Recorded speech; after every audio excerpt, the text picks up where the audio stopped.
After a heavy lunch, it may be difficult for you to concentrate, but I do hope I will not put you to sleep. That's all what I can do.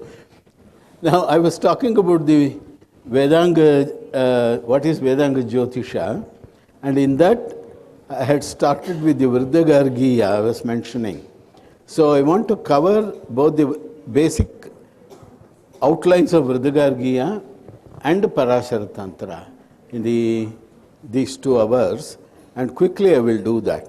The important thing, of course, in the Vruddhagargiya, apart from many other things, is the chronology, because it belongs to a very ancient period.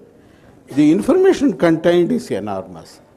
Now, in the Lagada, it is only a few shlokas, and it was only calculating the Tithi and the position of sun. Here it is not like that. A lot of information is there about how the kings were there, what they were doing, social information, astrological information, and also political information. A variety of things are there. And hence this text is important. And the Vruddhagargiya Jyotiṣa,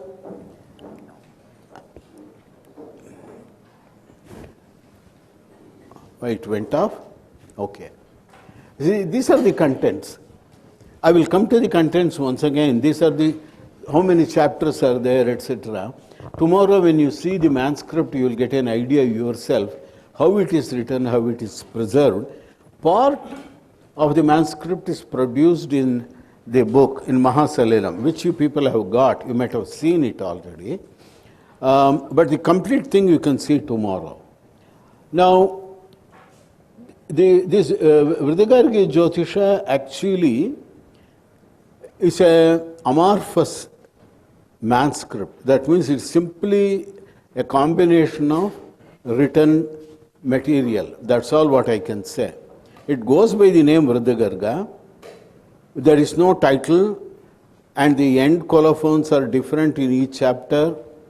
The Garga is there, Gargya is there, Gargiya is there. A variety of difficulties are there. With all that, if we have to retrieve something in IKS, we have to go through that and edit it. That is the only thing that's possible.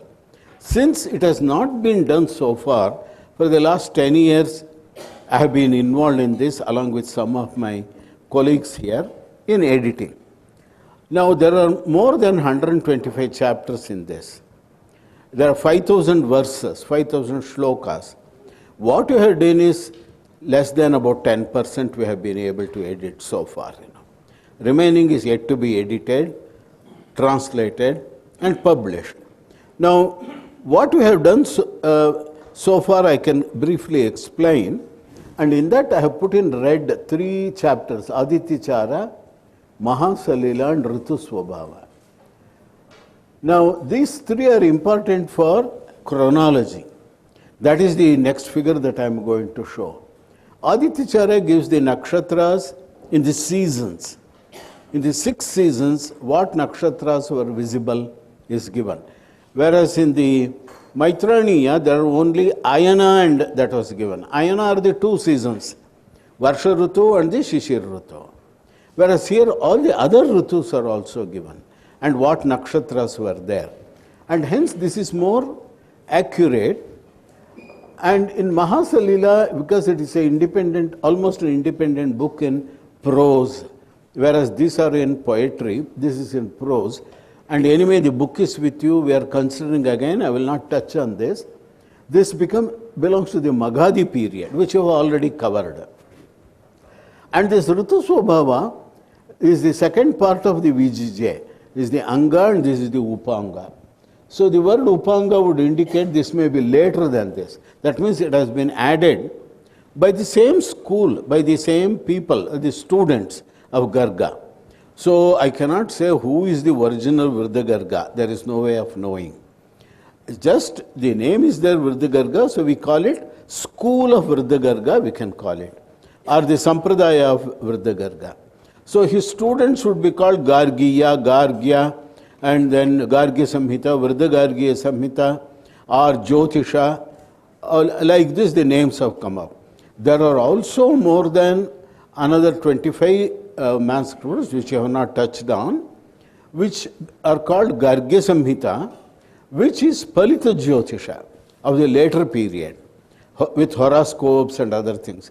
We are not touching that. This Vruddhagargya Jyotiṣa basically selected for editing because there is no Rashi in this, there are no horoscope mentioned in this, there are no weekday mention which are used for this. In other words, there are no pañcāṅga. See, pañcāṅga, as you know, is going to be nakṣatra, tithi, karaṇa, then vara, yoga. That is how pañcāṅga is there. So there is no vara here. So in the more ancient period, what was important was nakṣatra, karaṇa, yoga. Later on, tithi got added. Yoga is same as muhurta. Later on, tithi got added. So 4. So this VGJ belongs to that 4 group. Whereas the Mahasalilam would belong to a 3 group, where only nakṣatra, muhurta and karaṇa were important. So that karaṇa goes to the Vedic period. I will not, confuse you with all these details, but you will go further with the Vedāṅga thing here. Now, the adhyayas which are there are very similar to what you read in Brihad Samhita, because Brihad Samhita has followed this. Because Brihad Samhita in many places refer to Garga, Vruddha Garga, and he has organized his text also in a particular way. Now, this text, as it is available, somebody has edited it. Now, if this Ādityacāra belongs to 1500 BC, what happened in between? So many things have been added, subtracted, somebody has written, somebody has removed, and maybe in the Gupta period it was made into a script. And you know, palm leaf manuscripts, you can't keep them for more than 200 years. Somebody has to rewrite. So the present manuscripts which are available to us, there are at least 12 manuscripts are available, which we have collected, which you can see. They are mostly paper and older paper manuscripts, which you have only the scans. And there is one palm leaf manuscript also, but these are all scans what we are having. So if you are interested to see the original, you have to go to the libraries and see them. And it will be very difficult to access it. So what we call manuscript is our collection, because that is what is needed for us to read and edit, for everybody to go through it and transcribe. This Ṛtusvabhāva is later, and that becomes very clear in the statements which are there. See, this is the nakṣatras which I have put up, depending on what is given in the VGJ. It is almost same as what I gave previously, except there is no Abhijit shown here. Śraviṣṭhā was the word. In fact, here I use Dhaniṣṭhā. And this identification of which is Śraviṣṭhā, which is Dhaniṣṭhā, is somewhat questionable. In the sense, people have taken Vedāṅga Jyotiṣa Lagada's Śraviṣṭhā as Beta Delphini in the modern thing. In other words, for chronology, the ancient stars have to be mapped onto the modern stars. Only then I can go to the computers, because the international catalog is there for these stars, and I can match with those stars, and I can ask the question, these stars in the international catalog, when they were in particular seasons. So till that time, the identification becomes important. That is why in the table also we have given the modern names. Without knowing the modern names, there is no way of going back and then doing these calculations. So this is archaeoastronomy.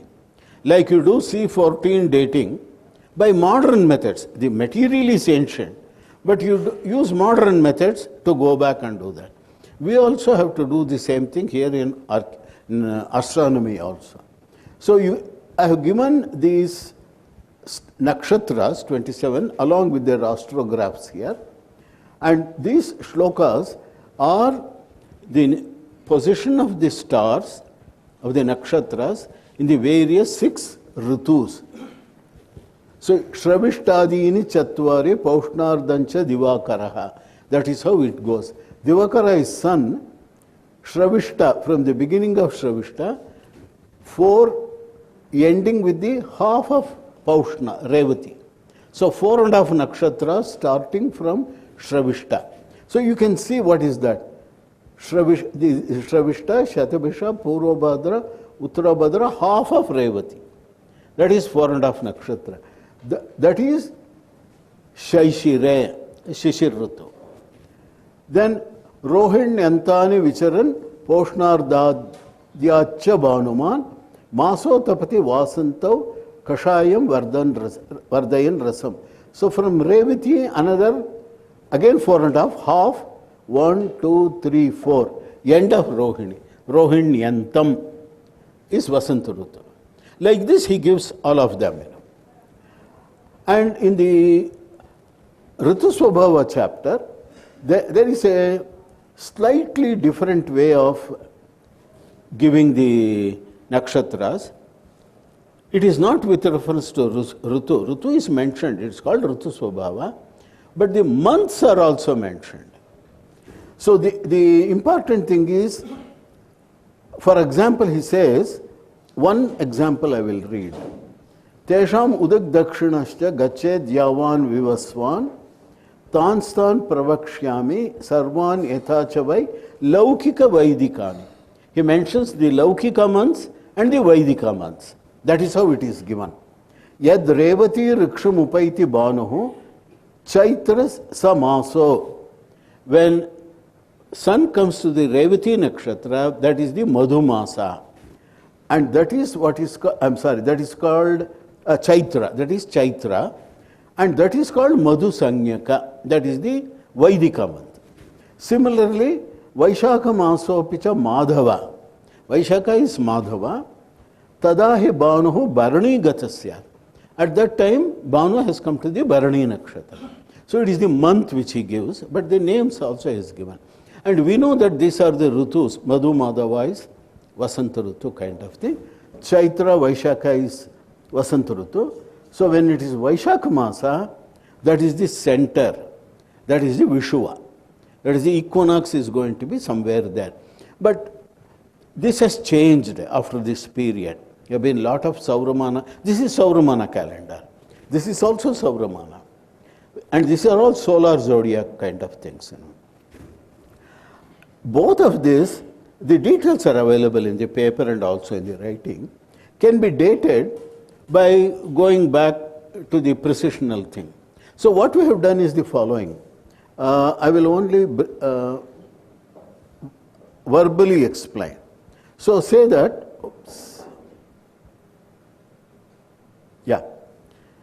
here I start with, say, Revati Ardha. This is Vasanta. From here to Rohini Anta, it is Vasanta. Where should be sun? Sun can be anywhere, but if it is Vasanta Ṛtu and if this has to be the center, equinox has to be equinoctial point, the longitude should be 0. It is only for that. For others also it is important. See, in the Maitraniya, there is only Magha and Śraviṣṭhā which was given. So we positioned them approximately with some dates, but their full moon was given. So I got 2 more nakshatras. Here all the 27 are available. So if I can fix it with only 1 or 2, that may not be very correct. There may be errors. And these are all visible. Early morning nakshatra. Early morning it is difficult to see the nakshatra. Whether the same person did the observation, Vardha Garga student, or somebody else saw this thing, or did they do it for the whole year? 1 year they come to this conclusion. All these questions arise. So there will be errors in all of this. And again, is my identification of Dhaniṣṭhā as Delphini, is it correct or wrong? Dhaniṣṭhā itself is not Śraviṣṭhā. But Dhaniṣṭhā is Śraviṣṭhā is a Paryayapada only from Amarakosha, only from 4th century onwards. In the Vedic period, there is no Dhaniṣṭhā. It is always Śraviṣṭhā. So how to identify? All this, to some extent, has been questioned by one astronomer by name Iyengar, was a professor of astronomy in Usmania University. He has also written some of the papers on this. We have referred to that in our work also. These are very important questions. So what we have done, we have taken all of them and we try to see what results are available if I run from minus 2000, that is 2500 BC, almost up to 500 BC or so. Where it fits in, it is a fitting in. Large number of things should fall within a particular period, and also all the nakṣatra should be visible and they should lie in that circle, 13 degrees 20 minutes, 13 degrees 20 minutes kind of thing. And that happens mostly in the 1300 BC period. That means this is the error. That means suppose I say Revati is 0 degree longitude. That is visible on equinox day. So, suppose it is wrong. There will be an error of, let me say, 10 days. Then it can be 10 degree error will be there here. That is, it is going out of that particular sector. That sectors are theoretically done. Equal sectors, equal sectors. Sun may not move equally really. There will be some shifts will be there. And the particular nakṣatra may not be in that sector. The Ritu might have been already crossed over, and these people might have put it up like that. And if I take all of that into consideration, I get something like 1300 BC still, and there is zero error for about 60 years. Absolutely in that period, these nakṣatras which you have identified. The error can be with my nakṣatra identification also, I don't deny that. Or the single nakṣatras, because there are multiple nakṣatras. So that is why they have to fall in that period. So some sophisticated minimum mean square error solution is needed. This is you can call it the minimum error solution. So minimum error solution is what we have reported in our paper, and that is this period.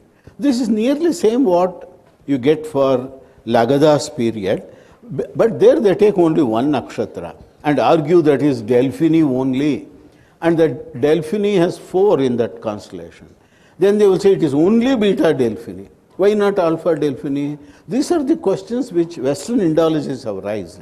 And then they say, you say Śraviṣṭhā. What is Śraviṣṭhā? Whereas in Brihad Samhita he says Dhaniṣṭhā, he says. Whereas only Utpala says Śraviṣṭhā. Are they same? Simply because a lexicon says it is same, do you think the rishis also took it like that? These are the important questions. And they were after all observing by the rising of the star. They did not have telescopes, they did not have longitude and all that. So it has to be the rising day they have to see. And a very peculiar thing happens. This so-called Delphini rises before Aquarii. In other words, if you take Delphini as Śraviṣṭhā for Lagada's period, it rises much before winter solstice day. So on the winter solstice day, okay, it is visible because it is already risen, agreed. And it's also in the same longitude, because longitude coordinate and lateral coordinates are very important for visibility. You take only longitude, it is mathematical. If you take visibility, both are important. The longitude may be same even in the night or even in the morning. In the morning it may not be, in 12 o'clock nothing is visible. So the objections are these. If they are visible, you give at the day of rising it should be there, visible. So we have gone through all of that, and in the paper it is all published, you go through that. This is what Iyengar also said, taking Delphini as Śraviṣṭhā is wrong. I also agree with that. Śraviṣṭhā is Aquarii. Beta Aquarii, Alpha Aquarii, Epsilon, they belong to the Śraviṣṭhā constellation. Later on, around 500 BC, that was not in that place because the stars could not be seen. So they changed, and they were seeing at that time this, what we call today Delphini, in that place. And Surya Siddhanta gives some numbers for the longitudes. That has muddled up our thinking. It gives actually Abhijit in the position of what we call today Vega. Abhijit nakṣatra, it reports the longitude. You match it, it corresponds with the Vega. Vega is far away, so many people have taken Abhijit as the Vega. Whereas the Jaina astronomical people, they say Abhijit has to be like a Go-Shirsha. That matches only with Aquilar, what is today we call Shravana. So there is an interchange which has happened there. And Śraviṣṭhā means something which you have to be hearing or whatever. Shravana is the ear. And Delphini looks like ear. That is the figure which in the morning I had put up. It is there in that circle. And Delphini is being called Dhaniṣṭhā today. So it is the original Shravana was all right. So it means Śraviṣṭhā would have been the previous one. That would have been Aquarius. So this can be sorted out. There will be no problem if you follow these principles of astronomy and the dating and the precision and all this analysis if you do it carefully. So this is the period. And then the error keeps on increasing. In other words, the seasonal stars are no more visible. New stars are coming up. So people, if they use the same old star, they get wrong answers. Like today we say Uttarayana is going to be January 14, and that solar nakṣatra is used in the pañcāṅga for sowing some seeds. It won't grow because already 21 day error is there for rainfall. The groundnut and sesame and other things, they grow within about 2 weeks and all that, it will sprout and all that. So the Devasura problem of the Shatapada Brahmana would be applicable if you go wrong with the ṛtus. So please, ṛtu, one should not go wrong because it is the anna is because of the ṛtu, It is, they have told that, I am not telling that. So there we have to be very careful about this. This is where the farmers are losing belief in these kinds of things, in the Jyotiṣa, the Palita Jyotiṣa and this kind of Jyotiṣa. Because the error has increased so much. The ṛtus are not matching. In Varahamihira's time, they were matching. Ardra nakṣatra, he says, and that was actually rainfall day. There was no problem in that time. But now it is not happening. Okay, let me go further. The Ṛtusvabhāva thing, the second one which I said, the 59th chapter, if I do the same analysis on the months given, I get minimum is around 500 BC. That means the Laukika Vaidika matching they were giving. Chaitra Vaishaka is Vasanta Ritu, that was called Madhu Madhava, and equinox was in Bharani nakṣatra, that is the Vaishaka Masa, was the equinox. It's correct. Because that is what previously I saw in the previous slide, Sharad Vasantayor Madhye Vishuvam Paribhavyate. So Vishuva has to be in the center of the Vasanta Ritu, from the Vedic period onwards. Only on the solstice, the Ritu start. Shishir Ritu starts and the Varsha Ritu starts. Whereas the Sharad Ritu and Vasanta Ritu, they don't start on the equinox. Today the pañcāṅgas take that starting on the equinox, or very near on the New Year's Day. Whereas previously it was not like that. This is where the shift has happened. And there are texts which say between Meena and Mesha has to be the Vasanta Ritu. There are some texts which say like that. But they have been superseded by the other concepts. That is, the pañcāṅgas have come out like that. Keep this in mind. So these are the two information we get. And these are the manuscripts. Tomorrow you can see the importance of Mahasalila we picked up. And I have to just say a few points here. We have been struggling with this manuscript. I said collecting, transcribing, reading, editing, typing, translating has been a tough but satisfying teamwork the last several years. So the story of VGJ has to be told is what I put. I'm not going to say much about it. Can you put on the next one? Already it will be our tea time by that time. It is like the ṛtu which is happening, you know, lunch, tea kind of. Just having Some of the first few chapters are included in the Mahasalilam book.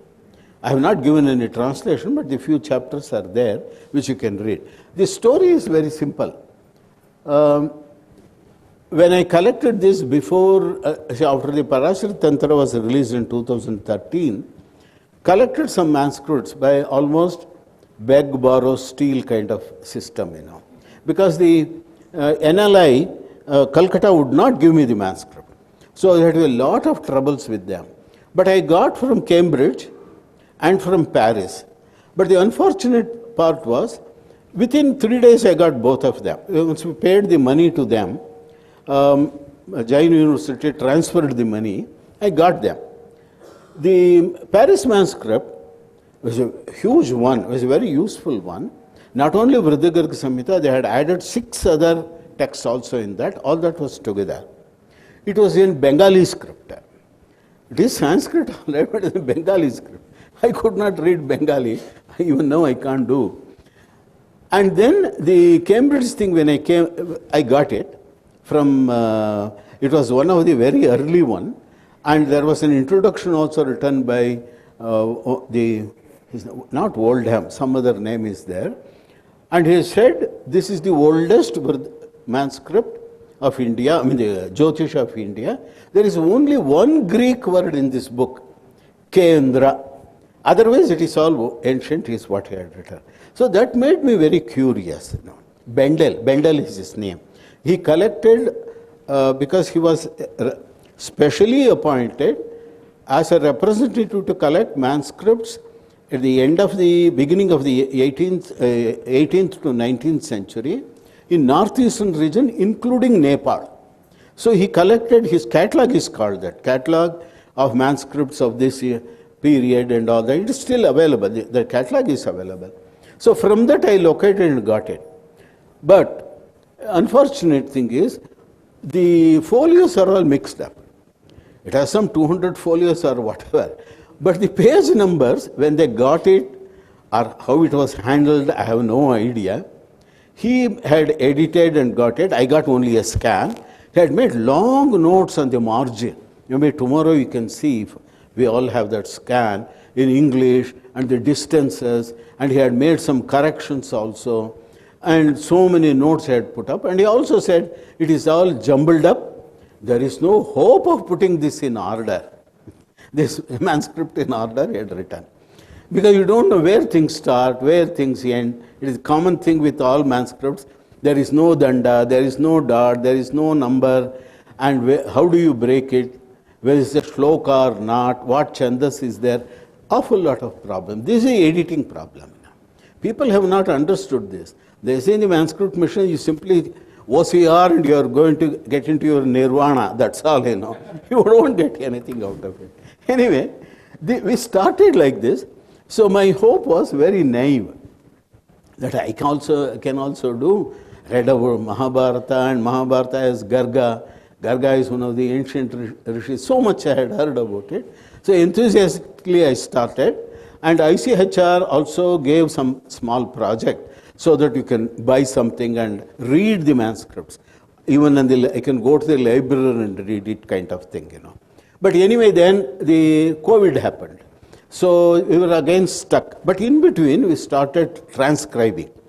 Paid money to somebody, and from National Library of India, that was called our K1 manuscript. That K1 manuscript, we struggled and got it. Fought with that director and then threatened them, and then, you know, they sent. They wanted a certificate that this will not be reproduced in any manner. It will not be resold. And initially that person said, I can give you only 32 pages. Because as per the some Act of 1872, the book cannot be copied for more than 27 pages or 32. It's still there. That law is still there. Whether they use it or not, I don't know. It cannot be copied. The book can be given. And you can be shown, you can't copy more than that at one time. So you have to visit them 3 times, 4 times if you want them. Well, anyway, got over that. This is the trouble I am telling what we had. It's a huge one.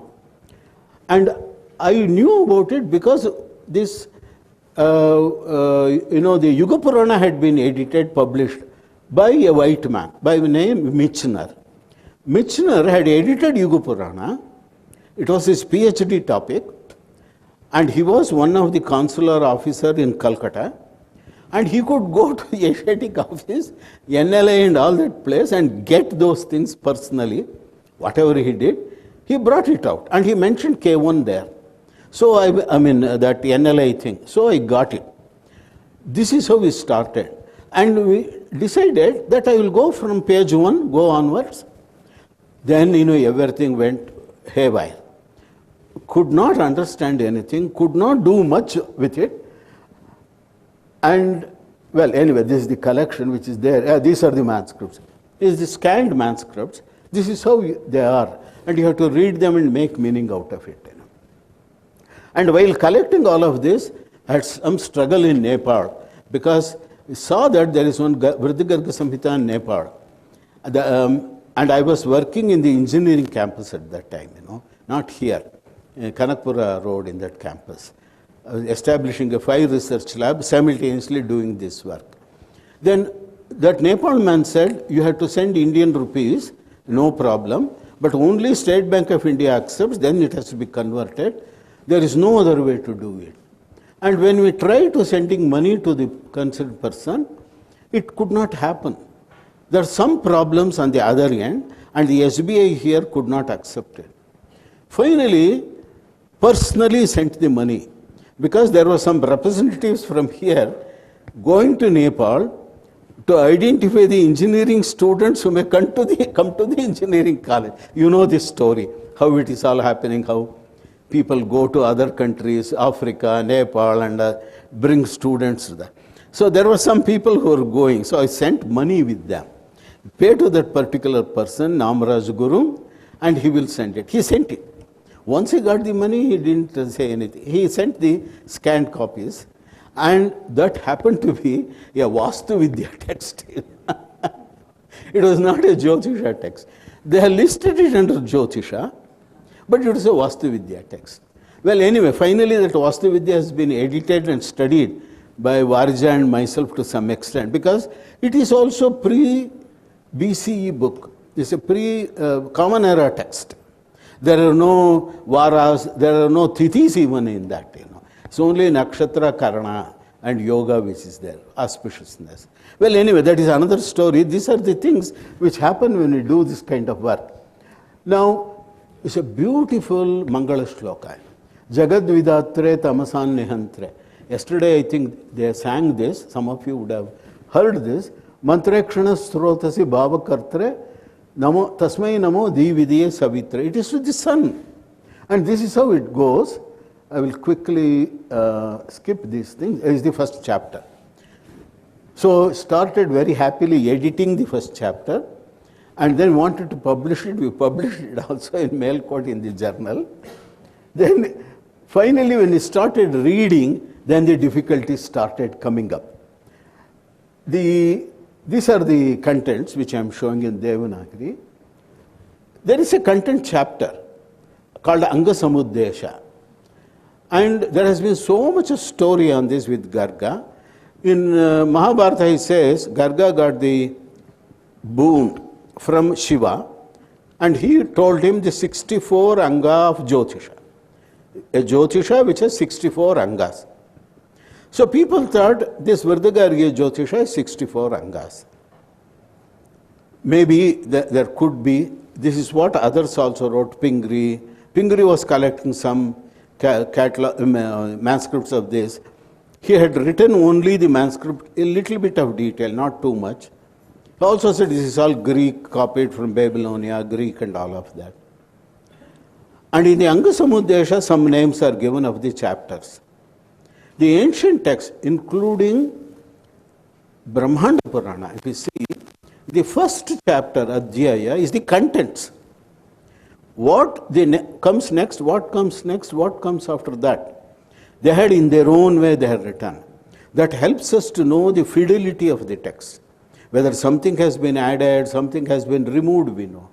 So this nakshatras, the Anga Samudesha gives something. It gives nakshatrendu samam. Whereas when you go to the actual writing, it has been copied as nakshatra kendraba in that particular chapter. You see the difference? I mean, they had edited this, they all said everything has only nakshatra kendraba. Whereas the chapter title should have been nakshatrendu samam. So this is how we see there is no kendra here. And it is only the colophon. Inside there is no kendra anyway, because kendra is not a original Vedic Sanskrit word. It may be Sanskrit. Our Kendra Sarkar, I don't know whether it is Greek oriented or Vaidika oriented, I have no idea. We all use the word Kendra. Kendriya Samskrita Vishwavidyalaya. I don't know. Anyway, we will leave it at that. So that is how we had to start this. And there is a difference between the actual content and the Anga Samudesha. Let us bear this in mind. We need not worry so much about it. This has lot of chapter headings itself shows Graha Yuddham, Graha Shringatakam, Graha Pramanam, Graha Pradakshinyam, Mayura Chitram, Balyupahara, something which matches with Varahamihira, something which does not match, something which matches with Parāśaratantra. Titles I am telling. So the contents also match and do not match. That is how it is. And one of the things was this Salilam, Pravisham Salilam, Pravisham Salilam. And this Salilam, both in that Yuga Purana which Michener edited, in the introduction, he gives all the name of the chapters, and by Pingri, all put it as a rainfall. I also took it as rainfall. The beginning. I also interpret it as rainfall only, because Salila is water. Okay, maybe water, they are telling rainfall. Instead of Pravarshana, they might have said rain. But when we started going through this, the other chapters, one very important problem came up. I think this is not copied properly. I will read it. There is a half verse in the second chapter. In the Anga Samudesha itself, please see, I have not gone into the original text, which starts after the Anga Samudesha from the Prathama Karmaguṇanga is the first Anga. I have not come up to that. In the second chapter, Samrajyam Paurnamasyancha Jyotisham Ayanam Tatha is the word which is there. All the manuscripts have that. Samrajyam Paurnamasyancha Jyotisham Ayanam Tatha. That means you have to read Samrajya the way you have to read. All the planets are given, Shukra, Buddha, all of that you have to do. Then Samrajya, then Paurnamasya, then Jyotishamayanam. Jyotishamayanam is already there, but once again it has come up. So, but fortunately, this is repeated in the Vyakhyana, Utpala Vyakhyana of Brihad Samhita. These shlokas, similar shlokas are there, which are attributed to Garga. So immediately I had the C.E Vedāṅga Jyotiṣa edited Brihad Samhita, which was the Sudhakar Dvivedi's edition. His family people have re-edited in Varanasi.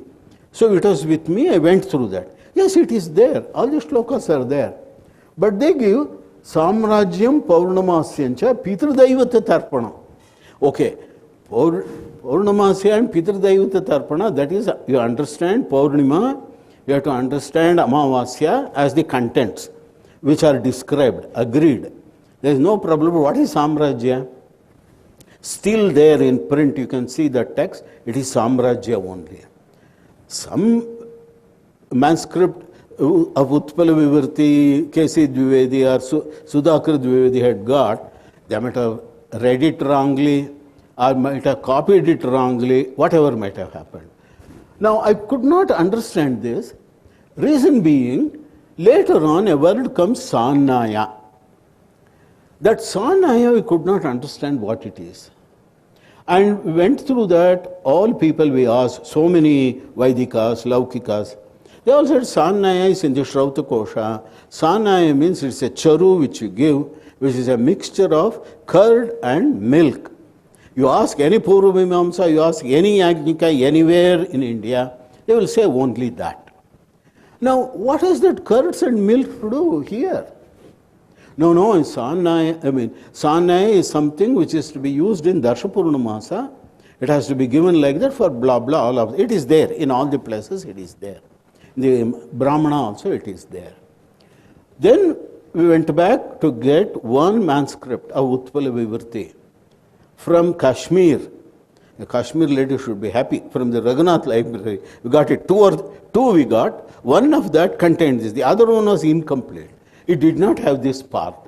Fortunately there, the Vyakhyana writes, that is Utpala's thing, Sānayam Paurnamasyancha Pitr Daivata Tarpanam. So there are three words, Sānaya, Paurnamasya, and then of course Amavasya, that is the Pitr Daivata Tarpanam. This sorts it out. Because this Sānaya is what is there in the Mahasalila.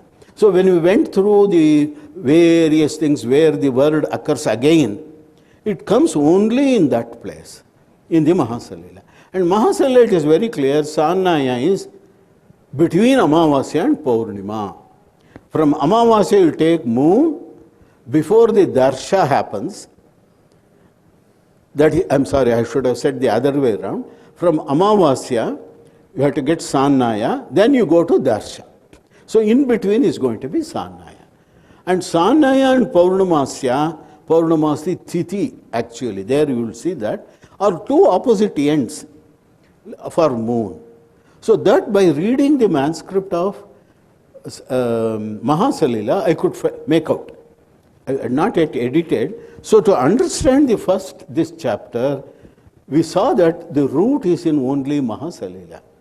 So the 24th should be the oldest, and that is in prose form, and the very archaic Sanskrit. So we decided that should be first edited before doing the others. But by the time we had transcribed, our people who are with us, transcribed 3 or 4 chapters, so we decided we will print them. And there itself there are so many interesting things. The first aṅga, Prathama aṅga, see it is divided, not the 64 aṅgas are available, but the first part has the 24 aṅgas, second part has 38 sections, there are some repetitions and all that. 64 is not available. It is only an agraha of some Jyotishis to say that Jyotish has 64 aṅga. Maybe like 64 kala, they might have thought it is 64 aṅga. It doesn't matter. The nakṣatra karmaguṇa is the first one. Now, and the contents is okay. That is in the Aṅga Samuddesha, it also says the first aṅga is nakṣatra karmaguṇa, one should study. Who, in some Gurukula in 500 BC or somewhere, they read it in that way, that order. After the Janapada Vyuha, after the Pravisha, they studied Salila. That is how they studied. Now, if I study like that, I get nothing. Because they might have known already contents of Salila, they might have had a different vocabulary for them. So this you have to bear in mind. And that gets proved when you come to nakṣatra karmaguṇa. Nakṣatra karmaguṇa gives, the title itself says, it is the guna of the karma. What activity you can do in a particular nakṣatra, the quality of that action is given. Or these nakshatras support these qualities of not the action of that particular activity. If that activity has the following quality, which is attributed to that nakṣatra, they will happen. And this again is a very complex kind of thing, because later on in Palita Jyotiṣa, you simply say, okay, this nakṣatra, you do this activity, in this nakṣatra, you do this activity. Because you look at that pañcāṅga and says, it is not your Janma Tara, Saptama Tara, Panchama Tara, okay, it's all removed. Okay, this Tara is okay, you go and do this. This is how it is done. That is a practical aspect. Here to understand it took some time. What it says is, Kṛttikāsu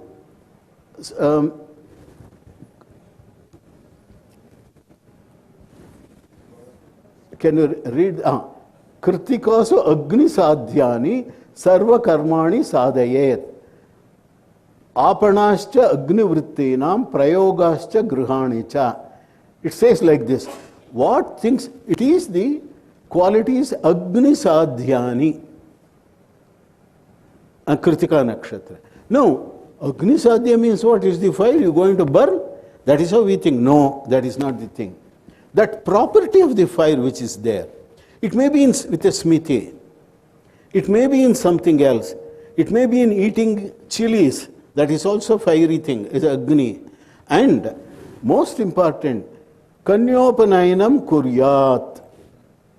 So Kanyopanayina you can do in agni, in this Kṛttikā nakṣatra. Because Kanyopanayana is something, because Kanyas are actually, the Stri principle is Agni. And that is the principle which comes out, but that is not clear in the beginning. Only after the Mahasalila it became clear. It will be clear to you also if you read the Mahasalila fully. And this Kanyopanayana, for me it was perplexing actually. That means because we had fixed up the date already 500 BC for Ṛtusvabhāva, which is very late, 59th aṅga is the Prathama aṅga. At least it should be earlier than that, maybe 600 BC, 1000 BC. Was Kanyopanayana happening at that time?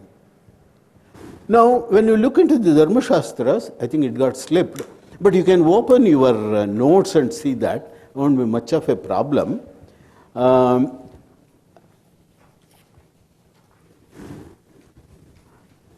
But okay, thank you. I can show that. So we looked into the Dharmashastra books and all that. What it says. You see, the Dharmashastra says, I am quoting that also, in the Pura Kalpa, Kanyopanayana was practiced, but not in the present Kalpa. Hariteno, it is there. The first one which I saw was, there is one from Mysore, there is one Dharmashastra book which was published, some Bhatta which is there, And I have given the reference to that. If you are interested, you can see that. It's all a published material. So he says, that is by Devana Bhatta. So Devana Bhatta is the oldest which is available to us, before Vaidyanathya and all of that, So Devana Bhatta of the 12th century, he quotes Harita and says, Harityanoktam dvivida striyaha brahmavadinyah sadyo vadvascha tatra brahmavadininam upanayanam agnindanam vedadhyayanam swagrihecha bhikshacharyeti. That is what the Harita Dharma Sukta says. Sadyo vadunancha upastite vivahe katanchid upanayana matram krutva vivaha karyaha iti. He quotes this, but next he quotes, I have given the details later on, he quotes another Dharma Shastra attributed to Yama, something. He says that it is only in the Purva Kalpa it was happening. That means a Kalpa is 43,20,000 years. Before that only this was practiced. In the present Kalpa, that is Vaivasvata Manvantare, Shvetavaraha Kalpa, that is not possible. Manvantara may be that, Shvetavaraha Kalpa, it is not that. This is what they have said. But it belongs to 500 BC. And then I checked up, then many people said some kind of Upanayana is there in their community during the marriages.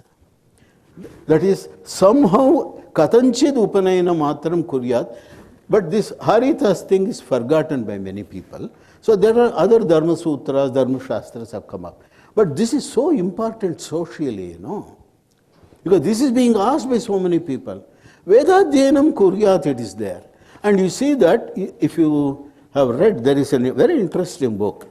IABCE people should know this. India as known to Panini. Have you read this? By V.S. Agarwal.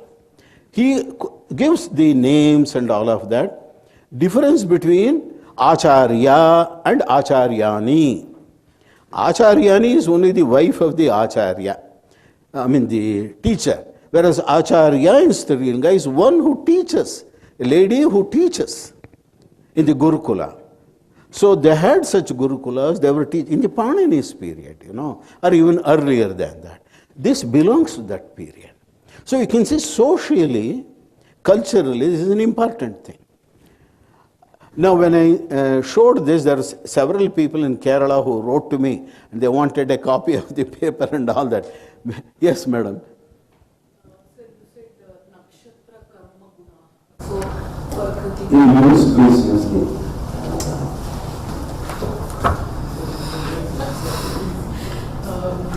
Please let everybody listen to that. Nakṣatra Karmaguṇa. karmaguṇa. So some properties are associated with these nakshatras. How, based on what? No. You don't be in such a rush. That is because of the Devata. What is that Devata? That comes only in Mahasalila. You have to wait till that. Or you have to read my book Mahasalila, you will get all of that. Okay? Yeah, it's a very good question. This is astrology. This became later Palita Jyotiṣa. Still not the modern Palita Jyotiṣa. It is a transition. The transition is come from the Vedic period, where in the Swati Nishtya, daughter should be married. And in the Mahabharata, Vyasa asked Yudhishthira to get married in the Pushya nakṣatra. These are the concepts from the Vedic period which has come. Because the Indra Abhisheka happened in the Pushya nakṣatra. And so that again Indra is a Kala Vachaka. So Pushya could have been either the equinox or the solstice or something of that kind. So you have to keep on linking these things, you get a meaning out of it. Let me go further. So this is listed, the publication is available. You can download it from ResearchGate or Academia, all the papers that we are having, and you can go through for all the 27 what are the nakṣatra karmaguṇa. Now, how does it go further? This Mahasala I have already said, I will not cover this. Then comes Tithi karmaguṇa. It is all karmaguṇa. The first chapter, aṅga is called karmaguṇa. It is not nakṣatra. Nakṣatra is 1/4. It is the Tithi next. So the actions which correspond with the Tithis are listed next. Here also there is so many things which is there. What is a Tithi, he asks. Then he gives the time for that. Shriṇvanta rishye sarve devāscha sa purohitaha yadasa bhagavan yakshaha somo yakshmanam utsrujat. It is again, you go to the Rohini legend. When there is a Raja Yakshma for him, tatah prakshiyamanasya titirevam cha sangita. When moon started decreasing, that decrease is called Tithi. Dvilavona mahoratram etasya paramagati. He gives a quantity for that. 2 lava is the decrease in moon's size, and that is the time. So if one day muhurta is divided into 124 lava, that is Vriddhagarga's contribution. Then a tithi is 122 lava. So the length of a tithi, all this of course comes in the Yajusha Archa Jyotiṣa, where tithi is 61/62. 122 by 124 is 61/62. That is what is there. So this Tithi division started here. After Mahasalila. Mahasalila Tithi comes in a different way. You wait for that. Okay. Then he gives so much of other details, and this is also astrological in a way. Which Tithi, what you can do, because it is the karma and the relation with that. And that is, we have edited and made into a table and all that. But Tithi concept is very important. There is lot of differences here. Initially, there were only 5. Later on, the Tithi names came up. And in Vriddhagarga, the Tithi names are like this. It's Nanda, Bhadra, Bala. Some of you can read it, So he gives the names up to Jaya, Ugra. 15th is Paurnamasa. And similarly in Parāśaratantra also the names are given. It is not Prathama Dvitiya. Let us be very clear on this. Same Nanda, Bhadra, etc. Some slight difference is there. Purnamasa is called Siddha, Amavasya is called Siddhi. Siddhi word comes in so many places. And if you see, in the Shardula Karnavadana, it also starts Nanda, Bhadra, but some other names are there for the other things. Maya and Yeti and so many other things are there. They all gave names for them. There were counts, of course, 1, 2, 3, 4, but they gave the names. You could have had the ordinal things also. There is no difficulty. But you had seen what happened in the Vedic period. They did not have the Tithis. They had only the Karanas. And what they did was the morning and evening, that is Ahaha and Ratri was the thing which was there. So that Ahaha and Ratri they had to divide. They divided it. For the morning they gave a name, evening they gave another name, and that is going to be Sanjnanam, Vijnanam, Janadapi Jnana, which is a very beautiful mantra used for Ashirvada today again. Drishta, Adrishta, Chaitya. And that is listed in this. Dikshit has given a very detailed description of that. They were the names of morning in the Shukla Paksha. Similarly, names of the nights in the Shukla Paksha. You already needed 30. And in the Krishna Paksha, you needed another 30. So there are totally 60 tokens were needed. And that I have listed also in the Mahasalila, I have given those details. There are 60 here. The 2 columns at the end, there are 60. And for the Amavasya and the Purnima, they had other names, Kamaduga. This all come in the mantras in Taittiriya Brahmana. That is repeated to this day. And there itself it is mentioned. These are the names of the morning in the Shukla Paksha and the Krishna Paksha. And they also named the Ardhamasas. There are 24 in a year. There is no Masa, month. They gave the 24 names of the Ardhamasa. So the calendar was, you want to fix up in a year, you simply say one name. Say Aya, Ayat, or Sutya, such thing. Then the Shishya would be knowing, the Ardhamasa he would have said where in that season he was there. That is Madhu Madhava or whatever, in that it was happening. And there the yaga they were going to do. The Shishya would know it is a Shukla Paksha morning and it is the 8th one in the count or the 12th one in the count. This was the calendar in those days. Why they wanted it? Very beautiful thing. This is what became a karaṇa later on. Because the 29.5 of the moon is not 60. You have to make it 60. So 30 Tithi, you force it. It is not natural. It is a man-made thing, 30. 15 was given by Prajapati. 30 was, Rishis did that.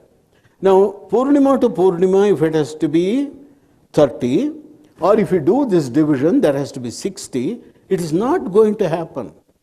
You have to remove one. So if you have half as the ones, you can remove one of them. That is the Kshaya Tithi you can bring in.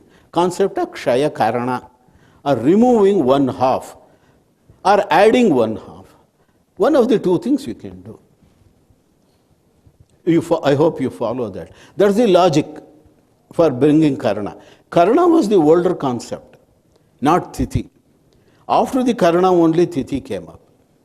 And in VGJ Jyotiṣa, of course, the things are a little bit edited later, but the name is there, Karaṇa. There is one full chapter, which you have also edited and given.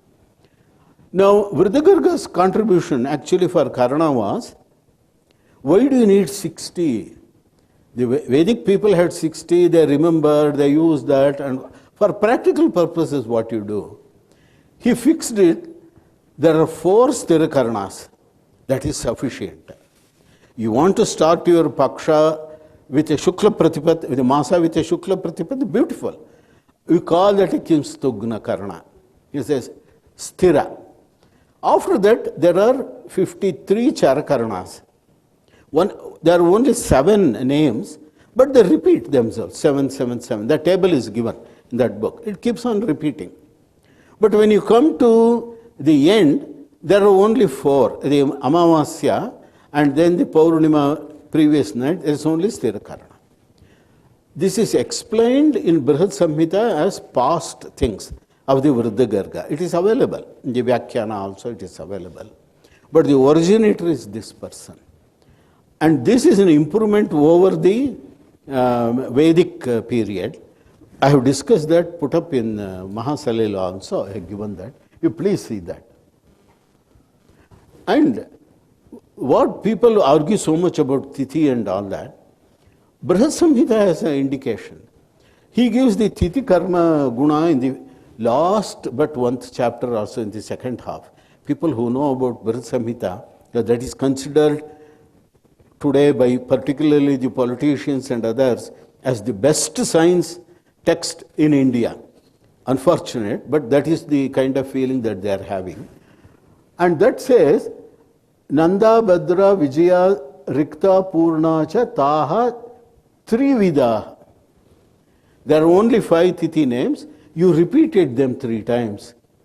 They are the names of the Tithis. That's all he says. 2 shlokas are there, not more than that. Now, I'll take another 5 minutes or so. The first anga is this: nakṣatra karma guna, tithi karma guna, graha karma guna, muhurta karma guna, prathama, dvitiya. Is as it is, what we have edited from the bundle. But our comments are here. Graha karma guna does not belong to this. It has been added later on. Because there, in the Anga Samuddesha it is not mentioned. And karma guna are only 4, it is said. There cannot be another 5. So, nakṣatra, tithi, muhurta comes up. But if you see the manuscripts, in the muhurta chapter, there is a karaṇa karma guna is added. So, the manuscripts have been bundled up like that, maybe in the 16th century or so, when the concept of karaṇa had gone away. Today, karaṇa is only half of a tithi. And that is only for computational purposes, That karaṇa has no meaning which is put up in the pañcāṅgas, And that tithi is calculated tithi, because 12 degree separation has to be there. It is not of this kind. So this is how the science of astronomy has grown and has developed. But the concepts are mathematical, the ancient concepts, and they have led to very fine thinking. And there are only 4 parameters, as I said, and that is beautiful. Nakṣatra, actually it should be karaṇa, then tithi, then muhurta. Muhurta is what is called yoga also. Muhurta has 2 meanings. One is, it is the 30 divisions of sunrise to sunrise is 1 muhurta, right? Because there are 30 muhurtas. Second is, when moon is in that place with a particular nakṣatra, that is called the yoga of the muhurta. That is, the yoga is joining. So, whether you call it muhurta or yoga, they are interchangeable, It's an auspiciousness. So, there are 4 parameters from Mahasalila to Vriddha Garga astrologically developed. That was combination, an action will succeed provided the nakṣatra is benevolent of the table which I had given previously. Tithi is also benevolent, karaṇa is benevolent, and the yoga is benevolent. So these 4 parameters, if they are maximized, you will succeed. Succeed for any action. The actions are stealing. The first chapter is stealing. The best nakṣatra for stealing, taskaranam. What is the best nakṣatra? For fighting, what is the best nakṣatra? For imprisoning a shatru, which is the best nakṣatra. Not only nakṣatra, you take karaṇa also. Then the tithi. So this tithi as an astrological parameter is very hazy. I think because the tithi devata they have given, but that is all very kind of the Saptami Tithi, the 7th Tithi, Saptarshi is the devata, they will say like that. So it is a correlation or a we kind of rupa samriddhi. That is, there is a similarity in the name, similarity in the number, similarity in color and something like that. You just match it with that, Okay, that is how it has grown. And these four, if there is another chapter which is not very well clear, says you maximize the parameter. Jyotish, it should be very interesting. That means a weighting parameter. Now, if there are 100 marks you have to give, 1/4, 25% has to be for the nakṣatra. 3/4 has to be for the nakṣatra, 75%. Then another 10% for Tithi, another 10% for the karaṇa, remaining for the yoga. And there are difference of opinion in this. Somebody would say, no, yoga is the most important. Somebody would say nakṣatra is the most important. Whatever it is, they try to maximize. What is it they were maximizing? Kala. All these are time parameters. Whether you use nakṣatra or yoga or this, they are all time parameters. They were trying to match the time parameter. This is a very deep concept. You remember yesterday I showed time flows like a river, continuously, syandate nadi iva, and it is no reversal which is possible. Now, apasarati, Taittiriya mantra yesterday I showed, it is there in your notes also. Some of you may be knowing. And there so many things come and join. And hence time is of that kind. So you have to find out a particular time. Because it is going away, going away, going away. And if you can match these and four things suitably, depending on the quality that she asked, that is the Devata quality, that we have not yet touched on. That will come up in Mahasalilam only. You maximize that activity.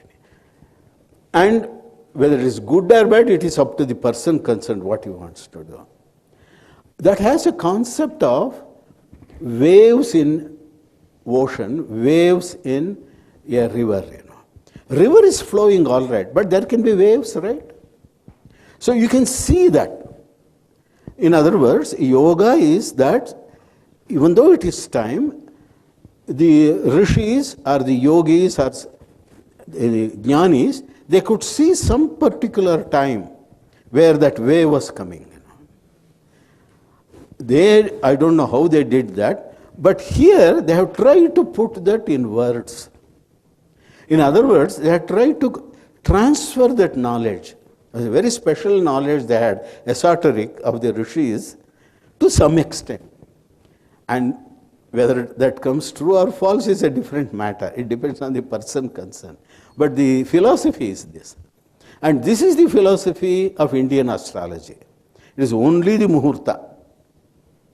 But this time can get affected by other effects also, graha and other things. So this is a generalization of that concept. It is the generalization of the same concept. But you will not see that in these texts because already there is a difference of 1,000 years between this and Mahasalila.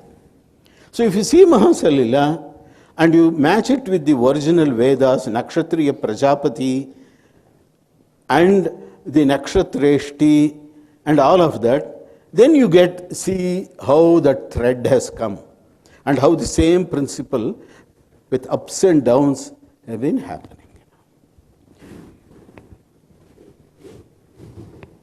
Wait for some time for coffee, right? Come? Okay.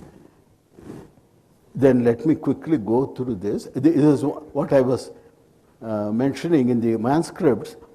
The colophon, whether it is Vruddhagarga, Vruddhagargiya, it is only Gargiya, or Gargya Samhita, all those things are there. We have made a matrix of that and to show how much variation is there, Because you want to bring out a critical edition, you have to be pakka on this, Whatever is there, to whom I have to attribute, if I have to remove some shloka, what I have to do, all this has to be done.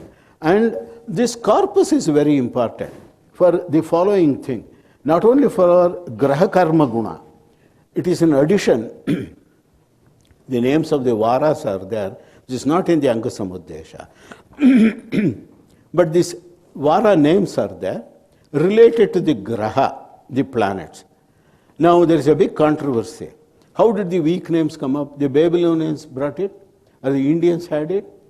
And people would say, no, even Varahamihira has given on Adhyaya, but people say it is a prakshipta. But he says from the Vriddhagarga tradition, we have the Vara names and all that.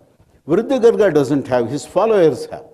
His followers have done this, added that after the Yuga Purana period or after 500 BC, that is, after the Ṛtusvabhāva period, they have added this because all this belongs to the corpus belongs to later than 500 BC because it is not the Ṛtusvabhāva concept which is there.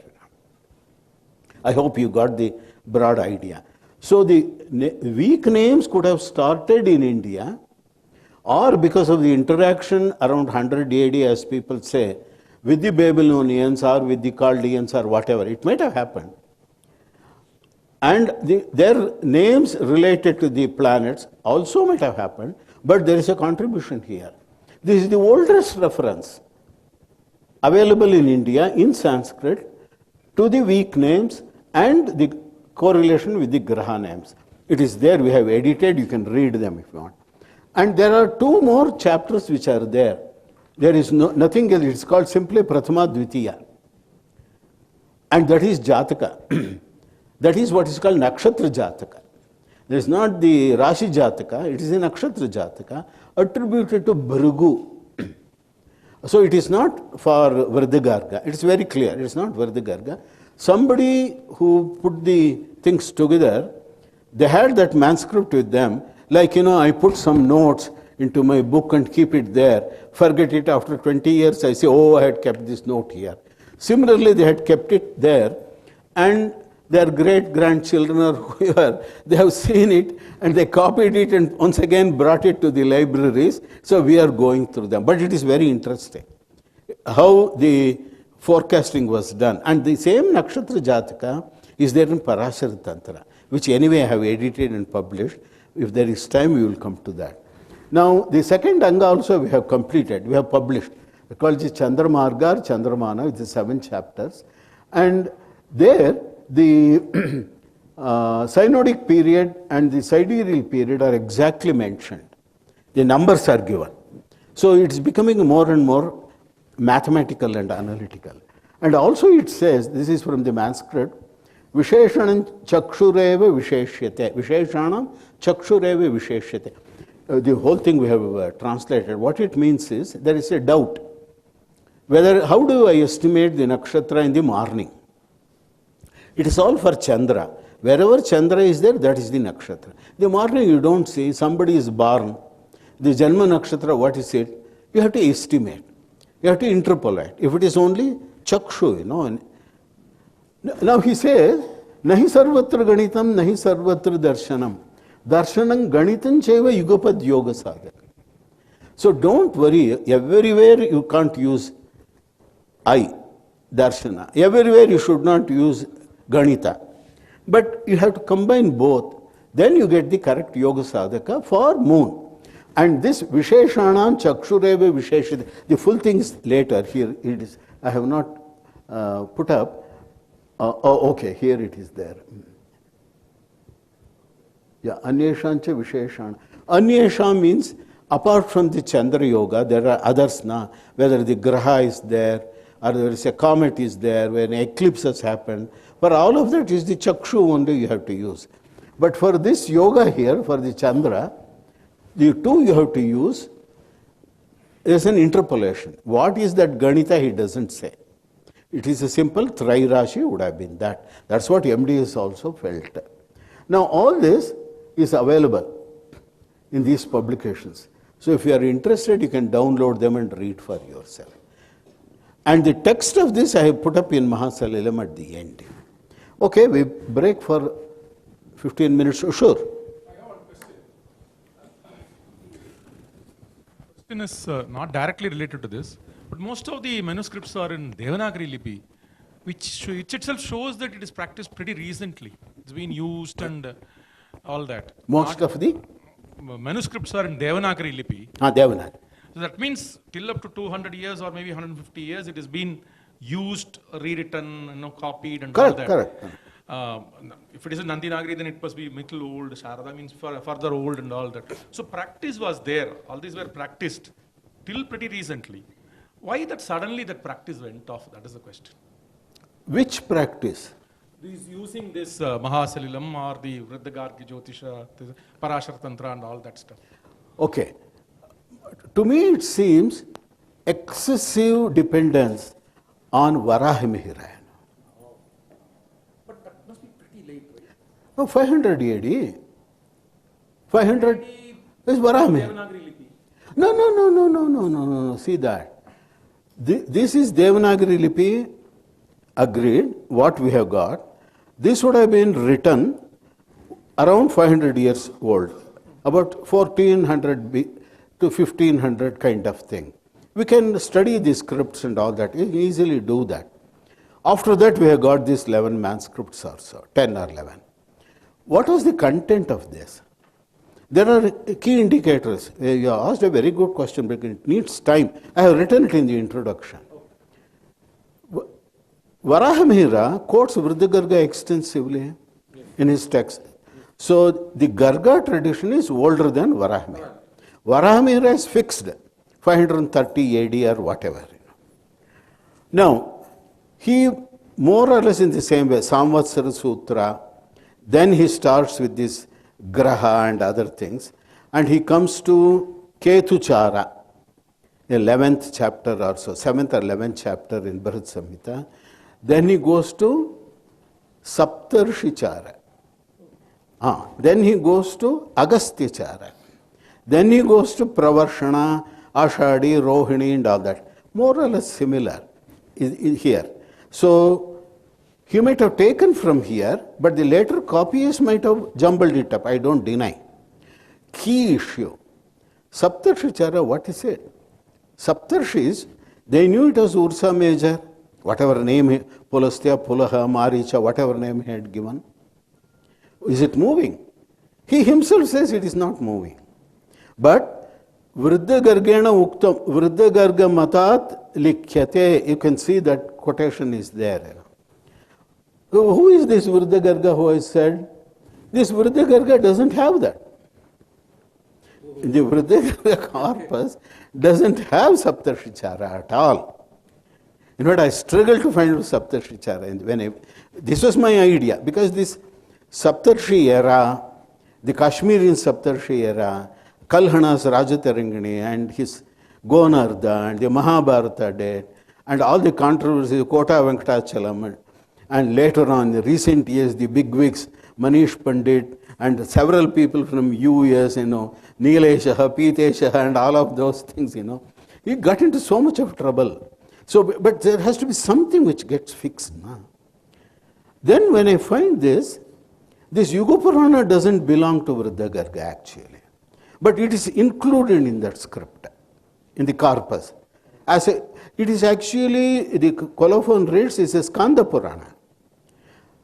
The conversation between Shiva and his son Skanda is the Yuga Purana, because he asks, what is the Yuga, explain me. And the Yugas are explained, not as in the later Puranas, the long Puranas, but Krita, Treta, Dwapara, and Dwapara is explained pretty well. That is, the Pandavas are said, Parikshit is said, Kali Yuga is started with Parikshit Janma and all, the Janamejaya Parikshit, he gives that Parikshita, he says.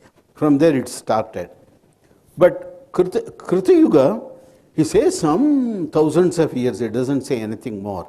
It ended with the Tarakasura Yuddha.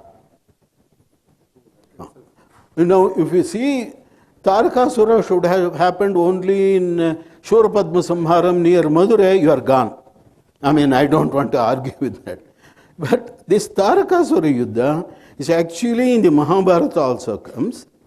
That is the falling of Kṛttikā on the Mahatithi, that is on the Shashti. Shashti Tithi, he fell down. As a Shishu, the quotation is there. It keeps on increasing one part each day. And then on the sixth day, fell down Skandaha. Skanda iti, it comes like that. Skanda is falling down, gliding. He glided down. And his brother is Vishaka. 180 degrees away from Kṛttikā. Reason is, once you have such kinds of phenomenon, at the nodal points also there can be meteoritic showers and other things which happen. But it clearly says, not in the Mahabharata later on, that Vishaka was a younger brother of Kartikeya. So younger brother means later on it has come. That you can interpret it like that. No, this is on one side. Your question was more about the way that things are written and all that. Why it is left out. This should have been a text far behind Varahamihira. Varahamihira knew. He has taken so much. It is literally the same shloka. For comets, it is literally the same shloka. It is there. Even Varahamihira gives the same thing. After that, this group of texts have been brought together and edited. Edited means not written. Some one or two shloka might have been added. Somebody has thought it is important for the future. They have kept it together. There is a single text would have been there. There is a mother text. And that has, after 100 years, people have recopied. It's in 2 places, 3 places. That has been recopied in other places. And you would see this Vriddhagarga very peculiarity. This we have not been able to locate in South India. Vriddhagarga manuscripts are available. Not this particular thing which starts with Jagadvidatre, Tamasannihantre. So it has a particular lineage and all that. It has come up. More things are there if you read Mahasalilam. Whereas the original name of Mars was Angaraka only. There are 3 manuscripts. In some places they use the word Bhauma.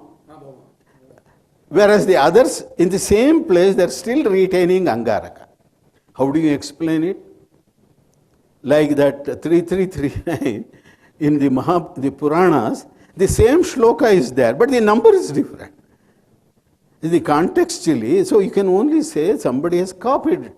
They did not understand, some dot was missing. It's such a sensitive script, You put one dot, you put one visarga, the meaning changes. So this we have to bear in mind.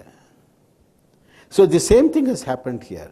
And the Saptarshicāra is not in this, but the Yuga Purāṇa somebody has put. The reason could have been, they wanted to connect this with Dwapara Yuga. That is the Mahabharata Yuga, end of that. Because the Kali Yuga had started, Krita Yuga had started after the Yuga Purāṇa. So in that it said, it has already started, Krita Yuga.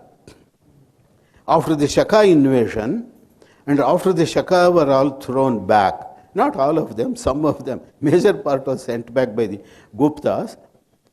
The Krita Yuga has started, so the Kali Yuga has ended.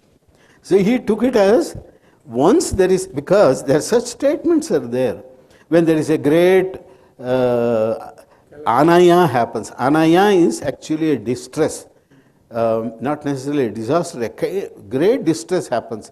It could be a janamara like COVID or something of that kind. A yuga starts or the yuga end is indicated. Now this itself was superposed by some. If you had a great disaster, what do you call this a lesser disaster? You call it a Avantara Pralaya. You call this a Mahapralaya. Then the cosmologist says, what should I do for the biggest thing like the Timingila? You call it the Srishti or you call it the kalpa. So this is how the self-similar thinking has happened.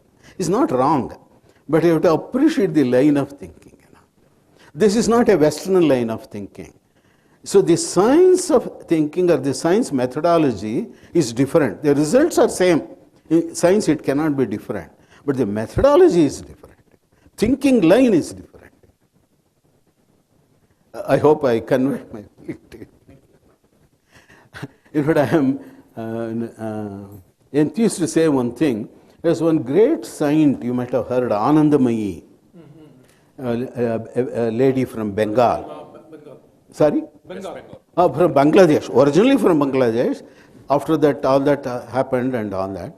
It seems she had large number of devotees, from all over the world. This was before the independence period. Before, no, she lived even after the partition. Passed away only in 80, 82 or so. Unfortunately, I could not meet her. But, she, somewhere during the 40s or the 50s, there was one physicist, Max Born or somebody, whom C.V. Raman had invited, to the IABCE and all that. You know that story. He got the Nobel Prize, and after that, during the British period only. And he met this lady, and there was a lot of discussion between the two, because somebody had taken him to her or whatever. And so she asked him, what does your modern, the quantum mechanics or whatever was the most prevalent thing at that time. He explained something, that all of this is going to be one of these, you break the atom, something, all of that. It seems after half an hour she laughed and said, we knew this already 5,000 years back, that everybody in this earth, everything is connected to everything else. That is what you are telling, right? And it seems he laughed and he has written it somewhere. This village lady whom I met could say this kind of thing. No, it only shows that you'll come to the same conclusion. That is nothing to be chauvinistic about. That is nothing to do tom-tom and all of that. We knew this kind of thing. That will be wrong. We have to pursue our own way of doing things, and excel. And it seems this indicates that to a large extent. But what I have been doing, what I have showed you is only the literal translation. But you have to read in between lines. Because how the ideas come up. It is the history of science is important, I agree. Nobody works in history of science in this country. But the more important thing is history of ideas. If you have read Anand Kumar Swami, he writes on that. Anand Kumar Swami was a very special person. You would have heard about him and all that. Dance of Nataraja here. Yes. And he writes, it is the history of ideas which is important. How the Vedic ideas, this has come up, he explains. He was an artist and he was also originally an earth scientist, geologist actually. Polymath actually. Yeah, he was a polymath. He was an artist and all that. Went to Boston, he was the curator of the Indian Museum, South Asian Museum and all that. No, I'm just mentioning these are the history of ideas which you get. Okay, let us go further.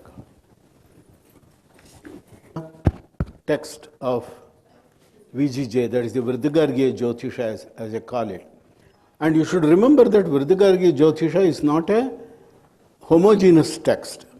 It is a kind of a layered text. Part of it, as I showed, belongs to that particular period.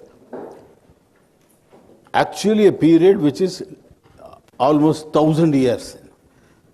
Say from 1600, Mahasalinam 1600, Ṛtusvabhāva coming to 500 BC. Nearly 1,000-year length is there. And whatever may be the interpolated things inside, whatever may be the text inside, they are all of great importance. There may be something which is later than that also, agreed. Because there are some names which belong to the common era. The name of a king called Dhruvasena, who was a king in Gujarat. That is possible. But the maximum extent is like that. There are chapters on Janamara, that is epidemics. That epidemics will be of interest even today. How they handled, what did they do, how did they communicate, and those things are important. So I urge people to read this, Whatever has been edited so far, at least that can be read. Now I go to the Parāśaratantra. This is the other book, the Vedāṅga Jyotiṣa book. There is a background to this. This is already, when I did this, that was in the year 2000, 1995 to 2000. That was already 30 years back. I was quite young at that time. So lot of more energetic. I had to give you a background for that. Book is with you. So please go through the book. Keep the book on your table when I go through this at least. So things will be clearer to you. The 1993, there was an earthquake, the Kilari earthquake. As an earthquake engineer, I was very much interested and I investigated the earthquake region and all of that, written papers, so many things. Because of the extensive damage, it was not a big earthquake. Magnitude-wise, it was only 6.1. But the damage was enormous. So the question came up, at that time, it was the Prime Minister was Narasimha Rao. He appointed a committee, as usual, it's a commission. We should go all around the country and see what is the knowledge about earthquakes in this country. Because the British had taught South India is free of earthquakes, that it is a stable region, that there will be no earthquakes here, only some north, some parts, Himalayas and other places, there came an earthquake. Even though there was an earthquake in 1960, called the Kanyā earthquake. So they thought that it's a very stable region and usual things which go on with this. So that commission with 2 foreigners came to Bangalore and I was invited to the meeting, so I was also discussing with them what we are doing, how it happens and all that. The question came up, what is the history of earthquakes? Because the history is very important to understand the future. All of us know that anyway, particularly for earthquakes. Because the earthquakes occur in the same place where they have occurred previously, and they will in the future also occur in nearly in the same place. That is quite well known. So that gentleman from US, his name is Bruce or so, he asked, why you don't have any history in, you claim, Hindus claim 3,000 years history, this, that, all that. When did the previous earthquake before Kanyā? That was recent. Earthquakes are spaced centuries apart, They don't occur within 5 years, 10 years, big earthquakes. One thing happens, you have to wait for another 200 years, 300 years, 400 years for the next earthquake to occur. So that is how the energy builds up in the earth slowly. So he wanted to know in the last 1,000 years what earthquake has occurred in south. Could not answer the question at all. And that was kind of the way in the meeting it happened, kind of what nobody could give any satisfactory answer other than telling we don't know. So I went back and looked into, because I knew some Sanskrit, some simple Sanskrit. Varahamihira I knew that he gives one Adhyaya and Bhukampa. So I went through the Bhukampa Adhyaya. That is how I started more or less this kind of work. And Varahamihira is given details all right, but it is all quotations of Vriddhagarga or Parāśara. Not only Bhukampa, we have to see others also, eclipses, comets. And all that is only due to previous people. He has not given anything original. Not any earthquake which occurred during his time, or not an eclipse which he saw, or not a comet which he actually seen and mentioned about it. Because in a 100-year period, I'm sure people would see so many things of this kind. So I was expecting, but there was nothing in that. So I started looking at the previous people. This Parāśara was one of the persons, because the Bhukampa is mentioned against Parāśara quite a few things.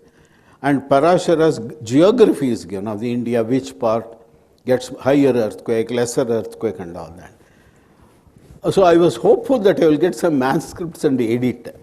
So as usual, the manuscript libraries of those days I contacted, I checked up with people, said nothing. There is nothing available about Parāśara of this. You have Parāśara Hora. Everybody said, okay, you want Parāśara Hora, take it. Parāśara Hora is available, anybody can buy. And then you have the Parāśara Smriti we have.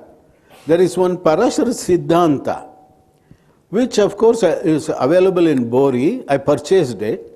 That Parāśara Siddhanta did not give anything about earthquakes. It is incomplete text, but it is an astronomical text belonging to the Siddhanta period. Because sometimes the Siddhanta text can give about other phenomena. Anyway, to cut this story short, then I started collecting what all Parāśara has said. Then, I got the book Adbhuta Sagara. as a Ballala Sena's Adbhuta Sagara, he gives lot of quotations about Parāśara. So I simply collected the quotations. My editing work was only that.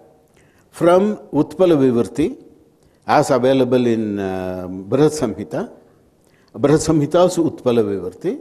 He also says Parāśara, what he has said. Then from Adbhuta Sagara. And then there is one more. Bhaskara Yogi has written a commentary on Brihad Samhita. That was edited by K.V. Sharma. K.V. Sharma was a fantastic person. I knew him, even though I did not meet him.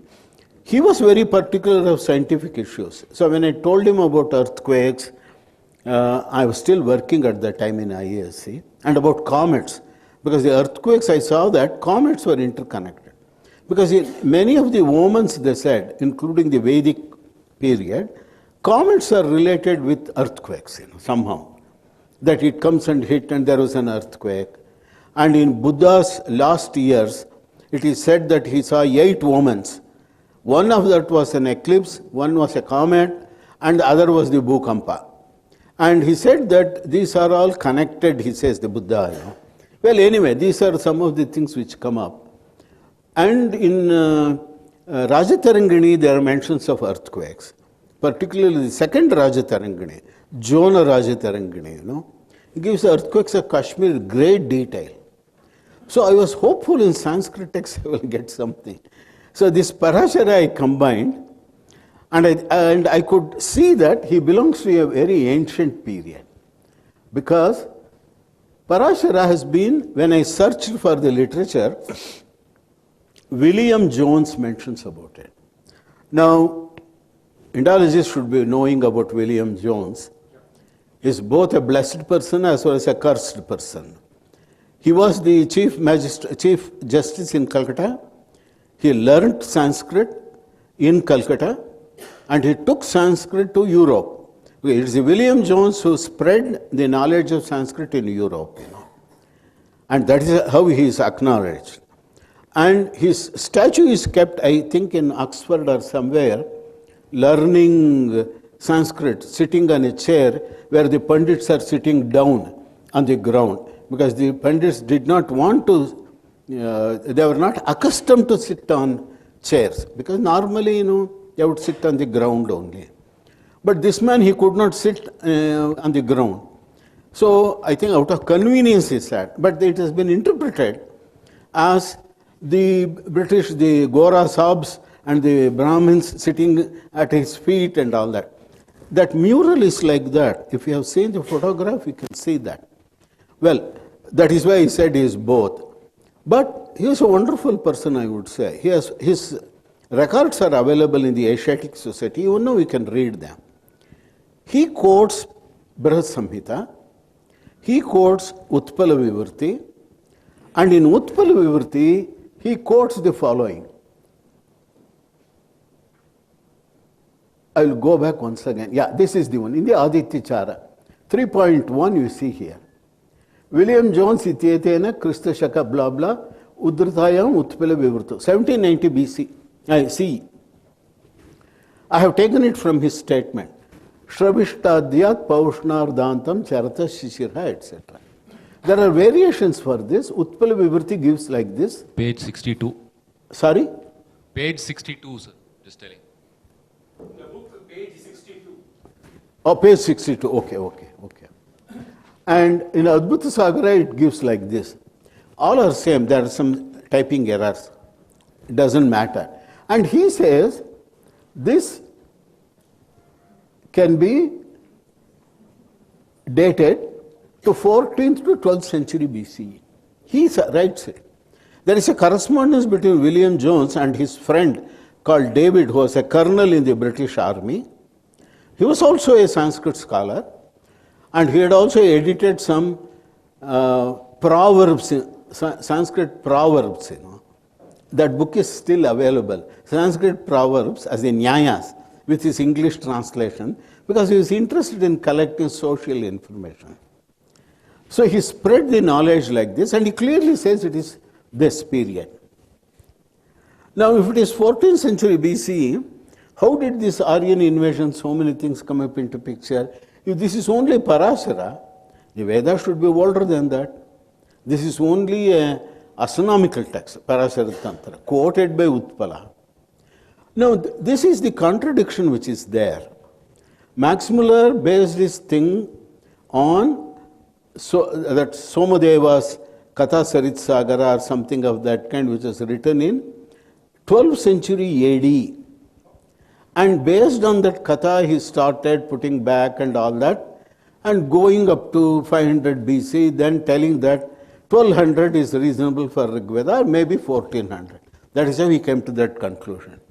Whereas this man did an astronomical work, putting the precision into practice, but the astronomy of those days were very tough. They had to do hand calculation. So these things he cross-checked with others, with the astronomers of those days, who were all just growing up, post, you can say, Newton period. But the Austrians, Germans, they were very strong. French, Poincaré, they were all very strong in those days. They did the calculation, all of that showed this could be only this period. This remains same even to this day. What I did, I showed, is also same thing. The minimum for Vriddhigarga, both are same. Vriddhigarga statement and Parāśara statements are same. Now this made me wonder, if it is so, why are we teaching something differently in the schools? And I was also taught like that. So I brought out Parāśaratantra 2013 from Jain University Press and got a foreword from B.V. Subbrayappa, which you had to read. And he agreed that this is pre-Aryabhatan astronomy to make people accept that there was astronomy before, not astrology, astronomy before. It was different than the Vedic things, different than the Jyotiṣa calendar, but astronomy of planets, comets, eclipses, that is the Ketuchara and all this was available. And this was released in 2013 by Rodam Narasimha, scientist. Many of you would be knowing him. He was my colleague at IABCE. There was our Chandra Jain and in the Mythic Society. This was Dr. Sunder, who was the Vice Chancellor at that time. Now he is the Pro Chancellor, he could not come. And this is Dr. Subbrayappa, who is no more. Narasimha is also no more. This was Shastri, who was the President of the Mythic Society. MKL and Shastri was a professor of civil engineering in Bangalore University. And I was quite young at that time, so you can see the photograph. So this is how I brought up this book out. And I assembled it more or less in the same way as Brihad Samhita. Because Brihad Samhita gives in an appendix the Utpala Vivritti and all of that, in each Adhyaya. So in the same way, but that may not be the same way originally Parāśara did. Because the Vriddhigarga also is different, So this was done as per, this is artificial. Because it is not any manuscript or original. It is only reconstruction from quotation of others. I don't consider it to be a great work for myself, but I wanted to see that it remains somewhere as an evidence that there was some information which belongs to more ancient period of about 1200 BC, not just Lagada, something more than that. And the things are same thing, Upanayana then Samvatsara Sutra, Ādityacāra, Chandrachara, Rahuchara kind of thing. The most important thing was about the comets. It has the Shukrachara and Shanaishchara. All planets are there, 2 lines, 3 lines, not more than that. Because the people who quoted, they were quoting for some other purpose. I don't blame them. He was commenting on Varahamihira. So Parāśarana etaduktam. Varahamihira himself thought Parāśara is wrong. Because all his things he says, Utpata Vashat, it should have happened. And the Dhaniṣṭhā, the winter solstice is not possible. Because in Varahamihira's time it was something else. His summer solstice was 3/4 of Purva Palguni or something he gives. So this was wrong, he said. Okay, that doesn't matter. But Utpala, fortunately, He simply quoted the previous people. He did not take sides.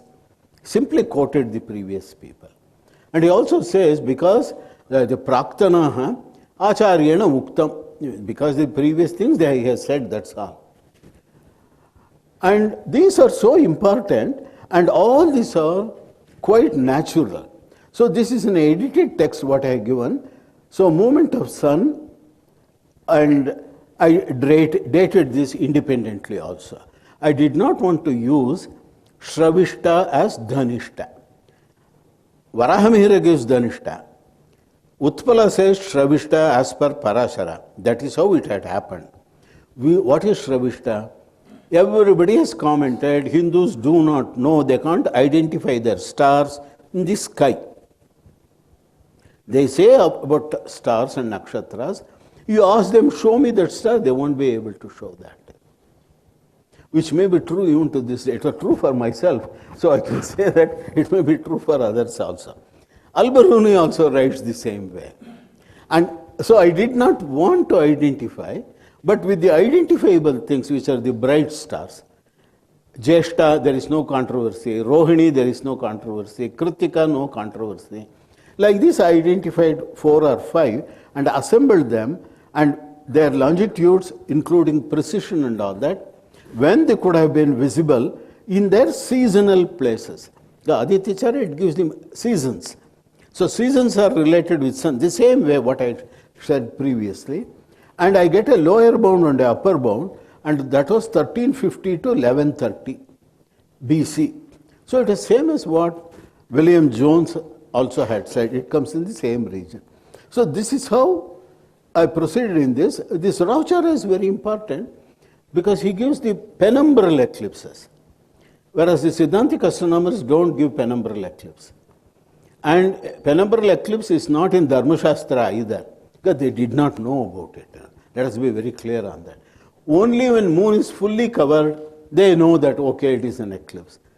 But Parāśara knew, and he gives the 10 types of eclipses, and Nirodha tad it is a Sarvamandala Dhuma Varnam Nirodha. If this all is Dhuma Varna, it is hazily connected, that is called Nirodha. Tat Aroga Kshema Subhiksha Lakshanam. Aroga Kshema Subhiksha Lakshanam. Samanta Jikvaya, he takes 10 types of Upaplava, 10 types of lunar eclipse, mainly it's lunar. And in that he gives this Nirodha. You see the same chapter in Brihad Samhita. Nirodha is Pinditaha, Tamah Pinditaha. In the, he says something. In the center, if it is a dark, it is called Nirodha.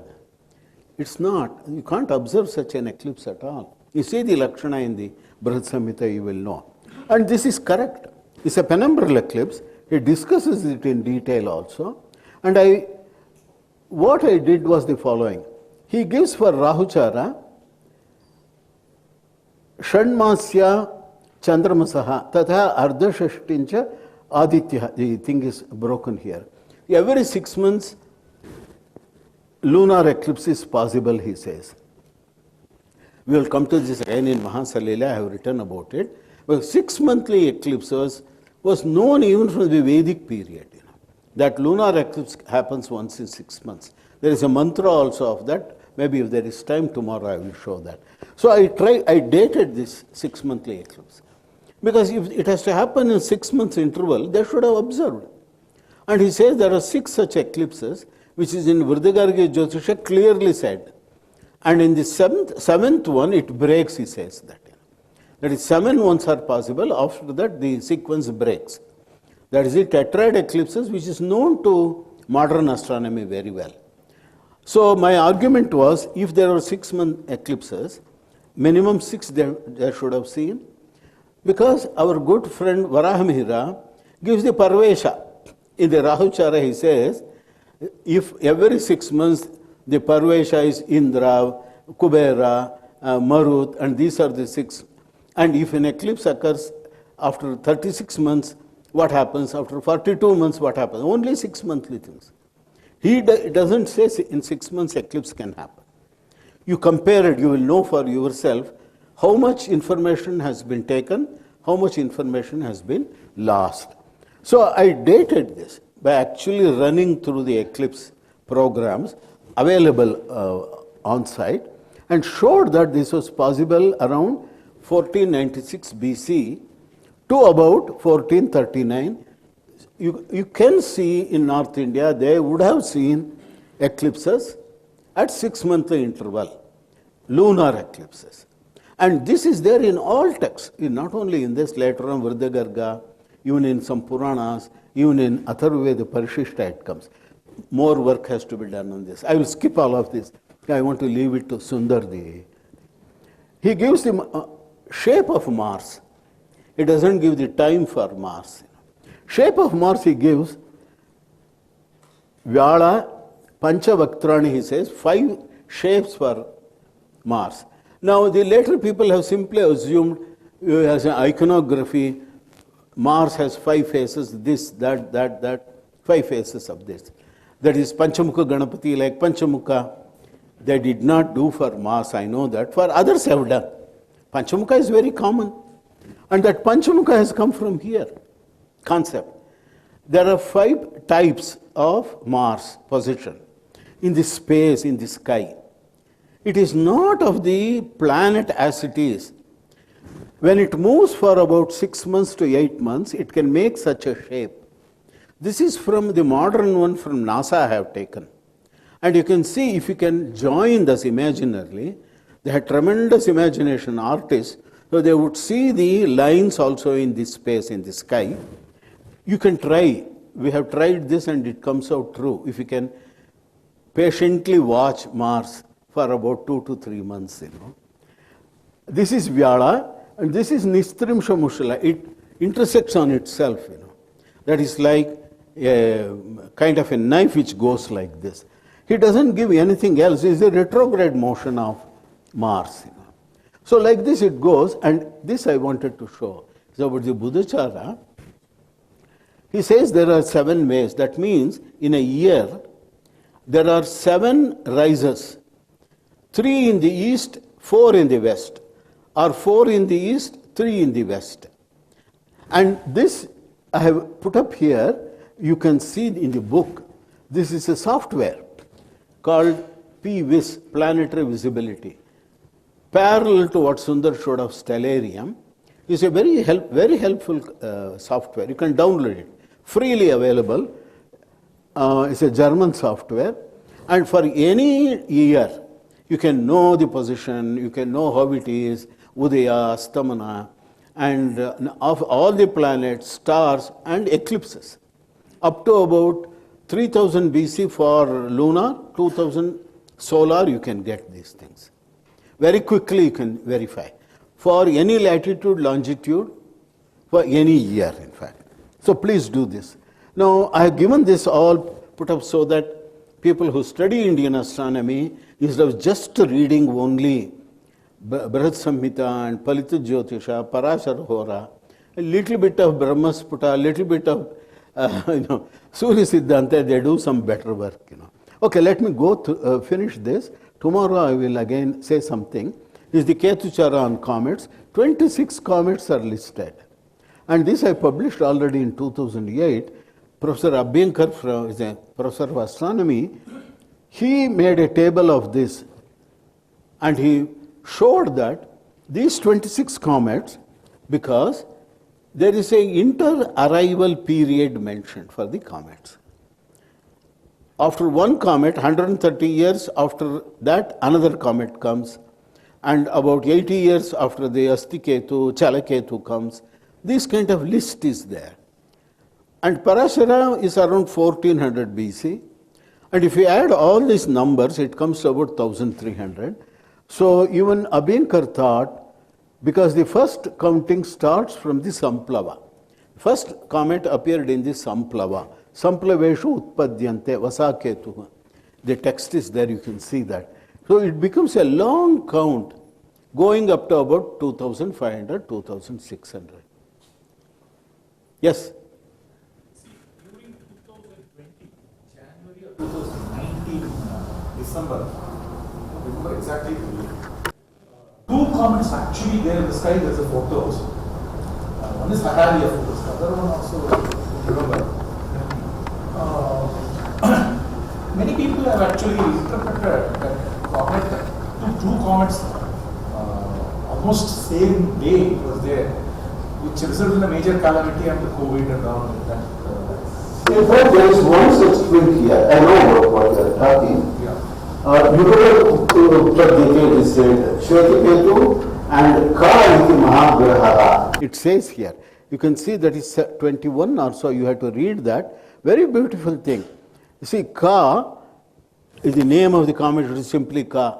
Word Kaha is actually Prajapati in Rigveda also. Kasmai Devaya Havisha Videma.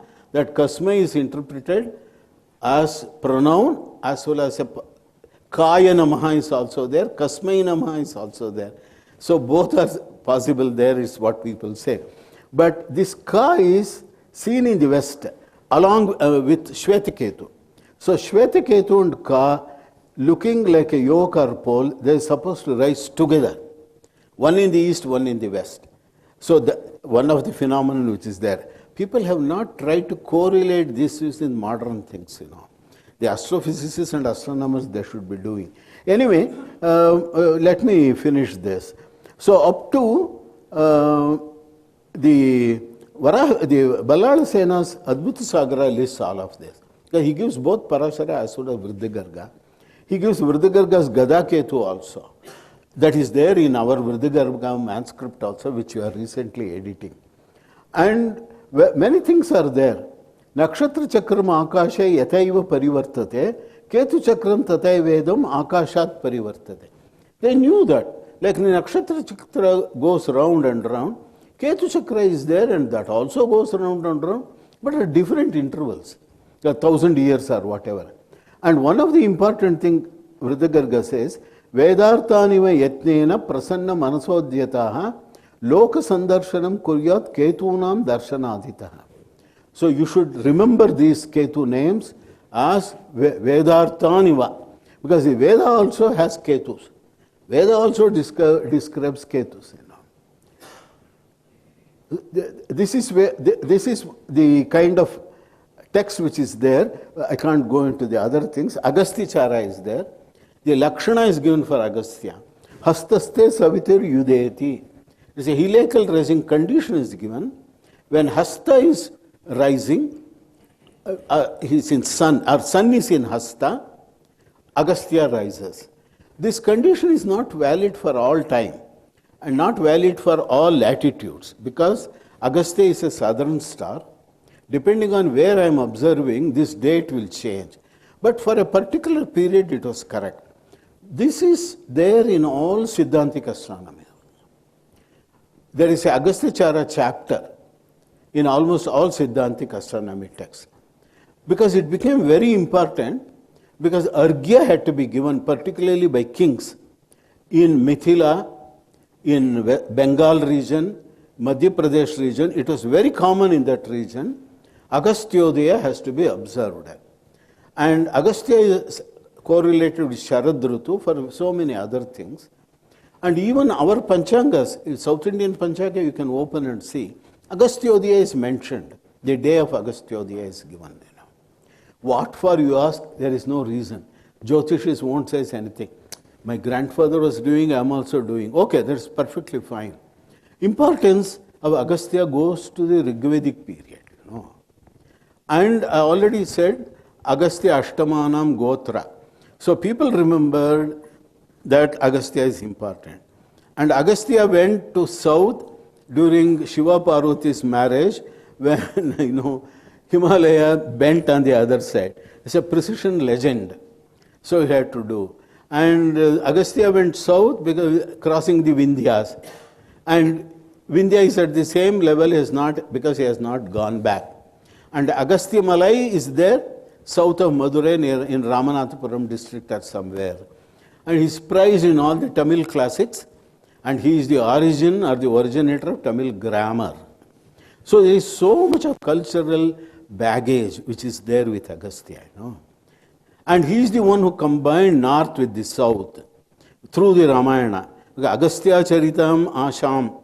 Rama went in that direction from Chitrakuta. His brother told, he went south.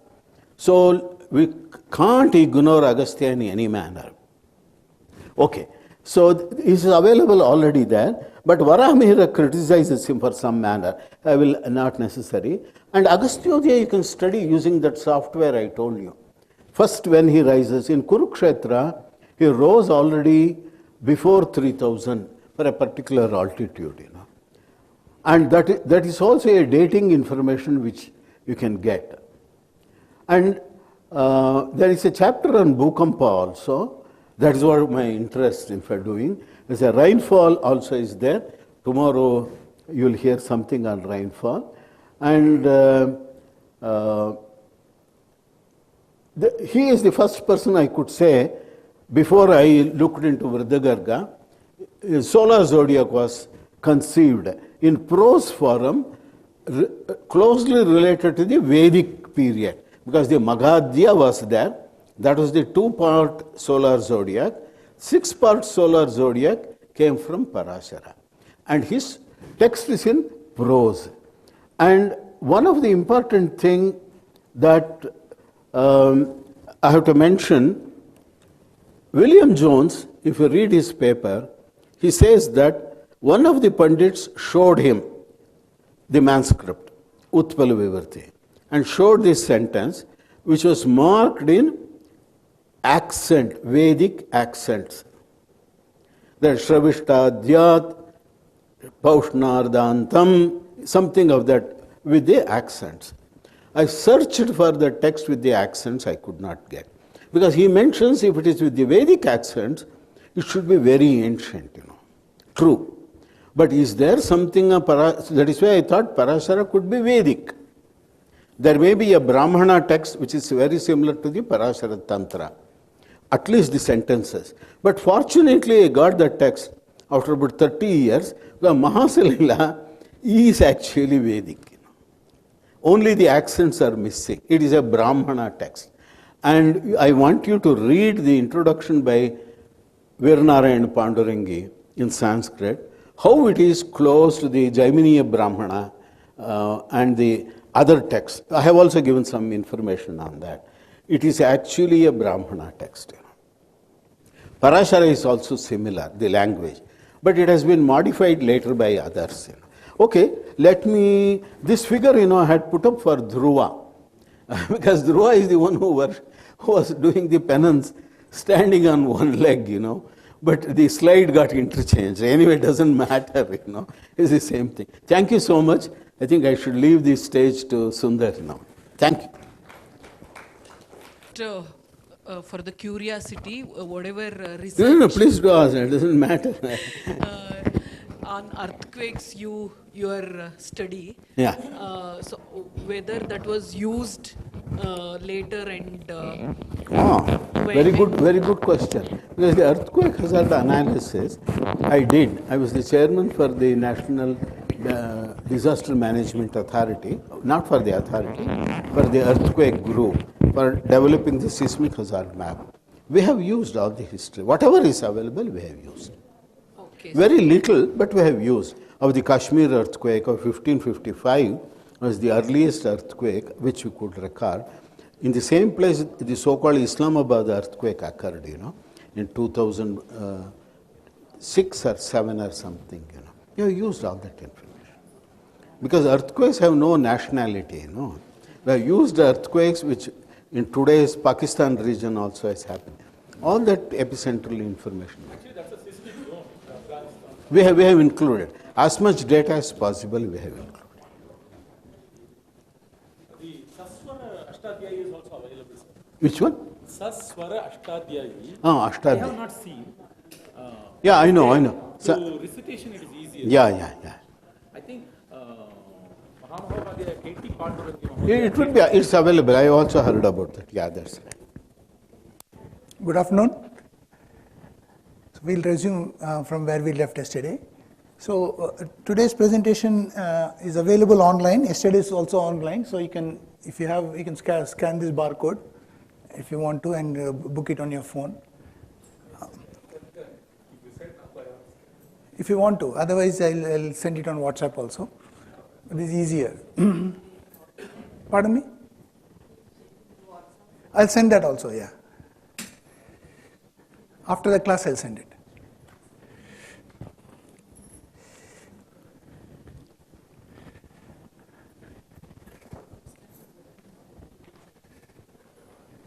One confirmation I need. Anybody got it? All right. So if it will take you to this page, and in this page, the presentation, yesterday's presentation is there both as a HTML and PDF, and today's presentation is here. And the source code for some of the Stellarium scripts can be found here.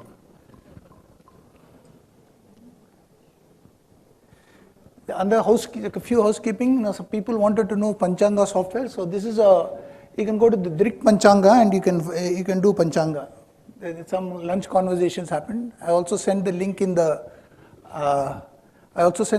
WhatsApp, and this is a nice website where you can examine your own kundali and you can check somebody else's also.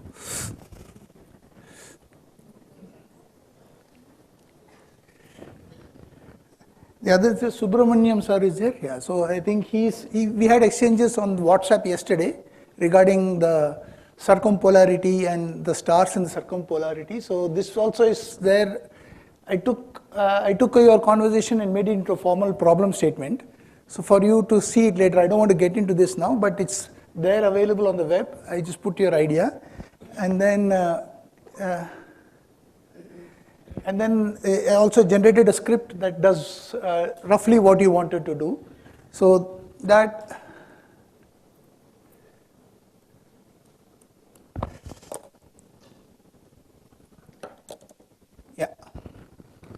So this program basically it shows the circumpolar the precession circle, and it identifies the stars which could be potential pole stars in which era, and it kind of lists them up.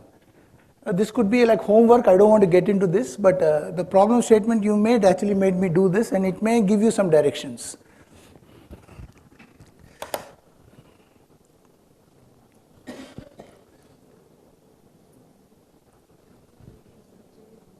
Okay, now coming to the subject for today. So this is just a recap. We covered Meru, some Stellarium. We covered the pole star and precession. We covered the sun's daily motion and annual motion, and this the precessional motion also we discussed. Then we discussed about nakṣatras, and we discussed about how to use precession for dating. We didn't touch moon at all yesterday, so today we'll touch a little bit of moon. Then we'll touch a little bit of the 3 epochs that Professor mentioned. Also, I'll touch upon some tools that we use to do our work here. And these are all anecdotal and sometimes deliberate, but how we kind of approach the problem and how we kind of use algorithms and tools to solve. Just touch on those things. Also, I'll walk you through our website, and also some AI tools that I use to do these kind of animation and stuff like that.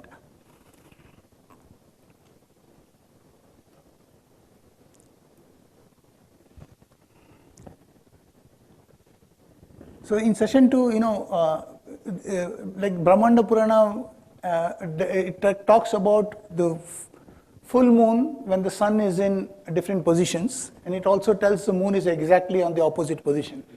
So until now we've seen that we've seen the sun's position with respect to the seasons, but here if you look at it, it's actually the moon is also seasonal here, and moon is a very fast moving object.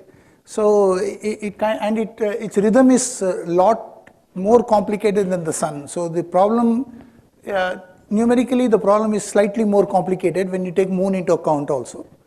So that's what we will cover right now.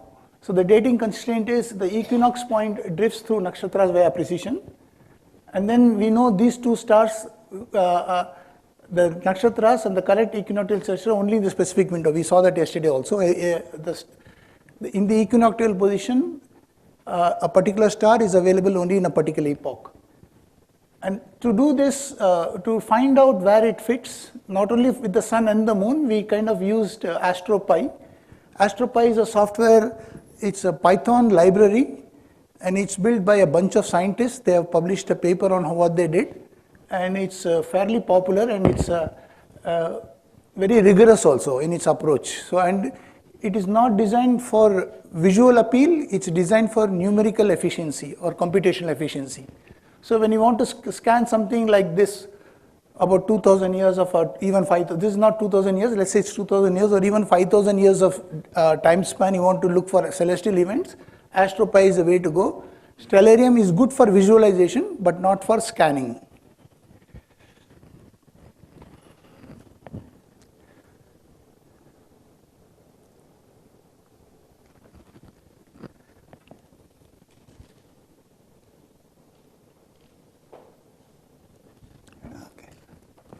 Is it visible or should I switch off some lights?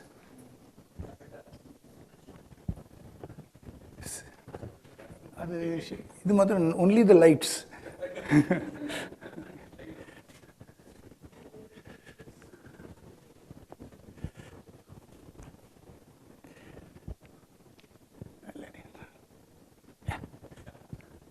Okay.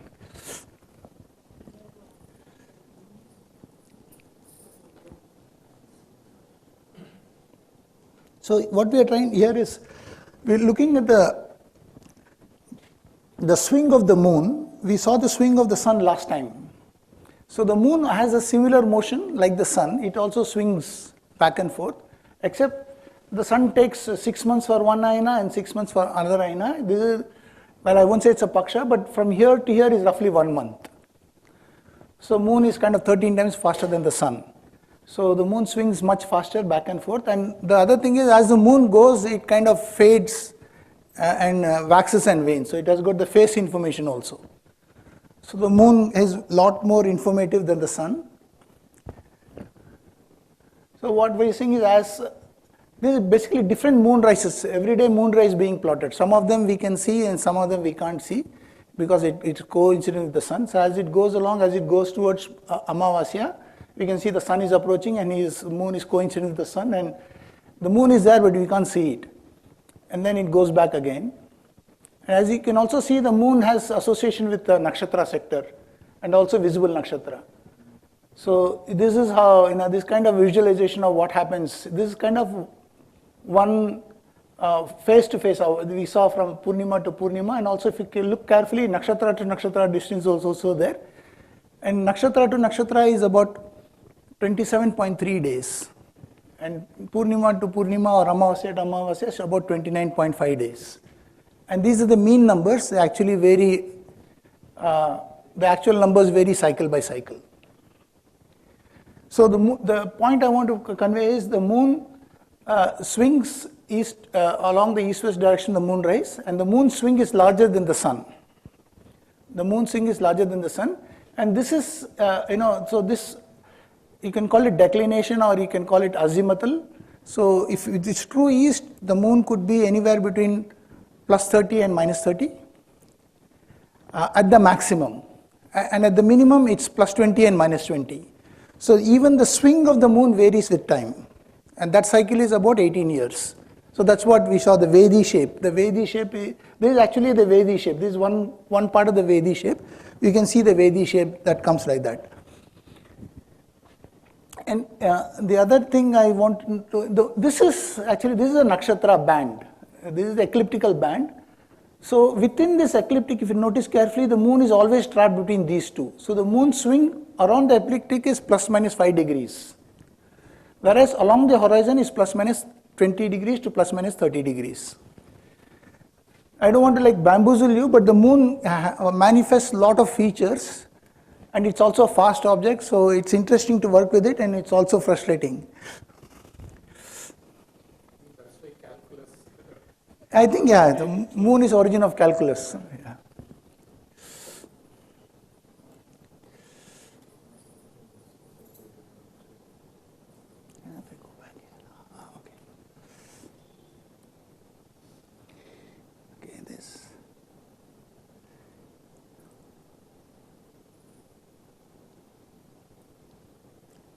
Okay, this is, I just want to go through the Brahmāṇḍa Purāṇa text one time. So, this Brahmāṇḍa Purāṇa, where we describe the sun, moon, and the equinoctial phenomena. It says, I'll try to read it, I may make a mistake. Sharad vasantiyor madhye madhyamam gatima sthitah atastulya mahoratram karoti timirapah Kṛttikānam yada suryah pratamamsho gato bhavet vishakhanam tada gneyat chaturtasham nishakarah. So these are all actually very tabular information. Vishakhanam yada surya charate amsham tritiyakam tada chandram vijaniyat Kṛttikā shirasi sthitam. So basically we'll just see what it says. Okay, as the animation shows, you'll see what it says. So this basically describes the sky picture of where the sun and the moon are, and this is our moon dial, this is the season dial, and Uttarayanam and Dakshinayana, we saw that yesterday. So the very first one says day and night, sun makes the day and night equal. And here it says Kṛttikā, where the sun is, where the moon is. Sun is in Kṛttikā 1/4 and moon is in Vishakha. And the next one says the other way around. So one is Vasanta Ritu, the other is a Sharad Ritu information. That is trapped here. Now we try to see just with respect to the equinoctial star position which will work. So 500 years ago this won't fit, the description won't fit, it's still red. And then we go another 2000 years ago, it still doesn't fit. So we are trying to searching the space where this fits well. Now 2500 years ago it's getting warmer, and around 3500 years ago it's getting warmer, that is a better fit. Around 4000 years ago the fit is kind of good, and 3800 years ago the fit is the best, where both the sun and the moon are in their respective sectors and the seasons also perfect. So this is one way of visualizing this information and how you search for the information in this time and star space.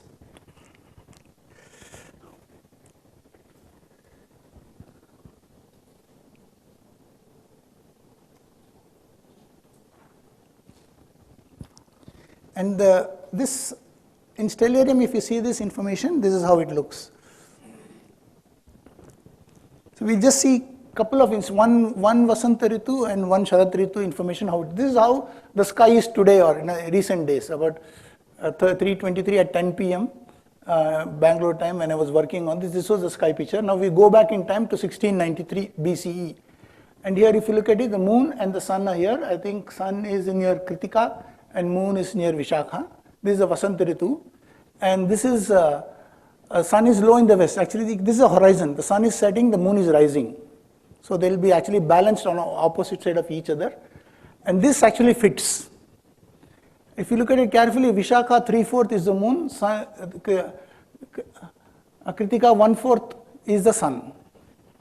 So Kṛttikā 1/4 is the sun, and this is Bharani, then Kṛttikā. The first part of Kṛttikā, this is Kṛttikā, the first part of Kṛttikā is the sun, and on the moon will be the third part of Vishakha. Yeah, third part of Vishakha. Vishakha followed by Anuradha, so third part of Vishakha is the moon. So this full moon and the sun at the equinox fits.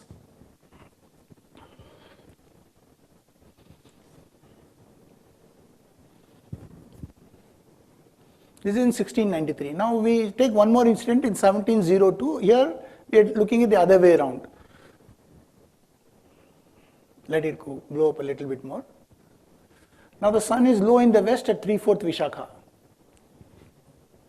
And the moon is rising at 1/4 Kṛttikā. The same, the season is flipped, but again the fitment happens. So these are like two examples of full moon, equinoctial full moon, that satisfies the condition that is there in the Brahmāṇḍa Purāṇa verses. And actually it may, because I have taken one example, it may look simple, but there are about 8 to 10 full moons in about 100-year period that match this condition. So you have to scan a large scan of time to find out what fits. There's one more animation that tells you, that scans through the whole period and kind of gives you an intuition of how the fitment happens. So this I hope, and I don't want to overdo it, but this is again the same thing. Here if you look at it, the Vishakha 3/4 is the sun, and Kṛttikā head is the moon. So this is other two verses that are mentioned. This is the horizon. The moon is just about to rise, and the sun is just set.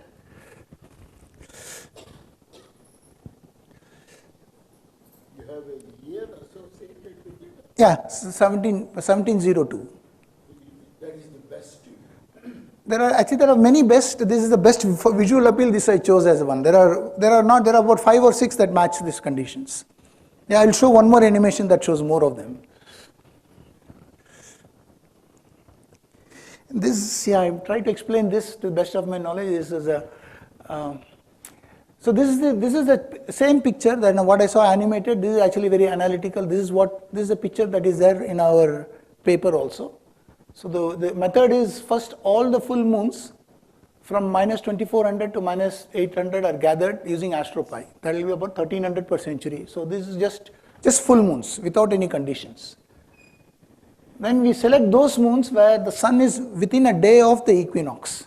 The day of the equinox is, of course, the sun is either at 0 degrees longitude or at 180 degree longitude.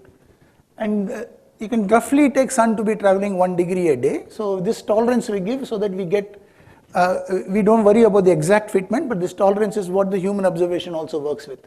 So we take the tolerance and we find filter these and get so many of them. We actually, I think it's 200 and 120 each put together, 240 we get. Out of 1300, 240 survive. Actually, out of 1300, 8 survive per century.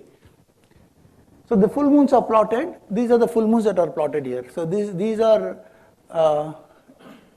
full moons are when the sun sun is at 0 degree. This is Kṛttikā sector full moon, and this is the Vishaka sector full moon.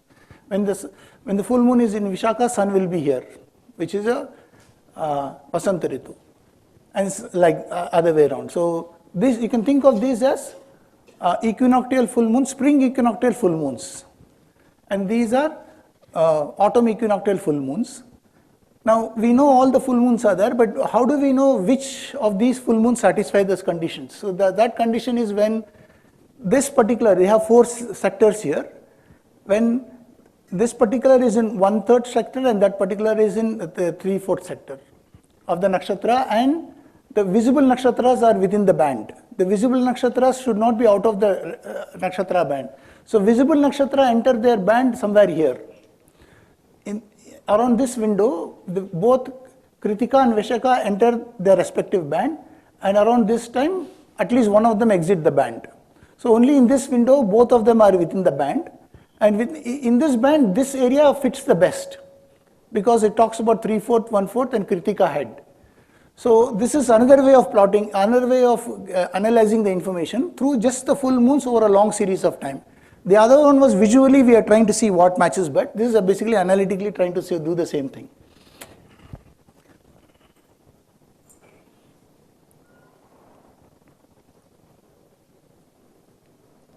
So this actually shows the whole series. Yeah. We now visualize a pre-computed. So this pre-computed is the important part of it. So this compute, we have to pre-compute the full moon slots, because if you compute in Stellarium, it will take a lot of time. Stellarium actually is good for visualization, not for computing events. So we pre-compute the events using astropy, and using that data we do the visualization.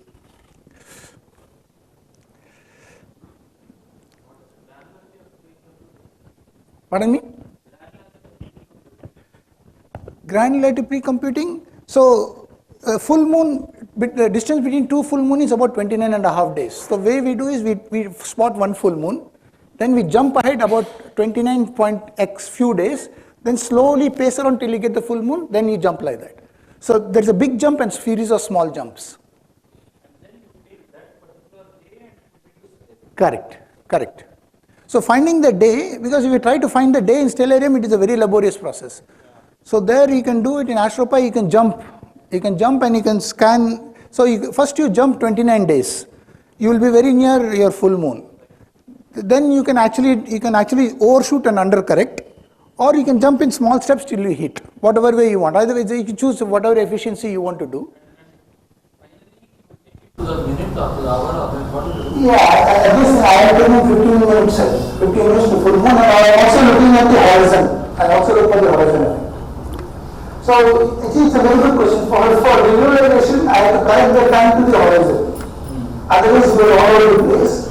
So horizon is just 0.53 from the mean time. So actually Julian day ends at some point, and then the fractional part if I put 0.52, I will hit the horizon.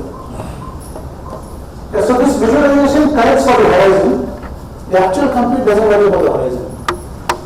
Actually, the 1 point is pretty old. It is So old. Brahmāṇḍa Purāṇa. Yeah.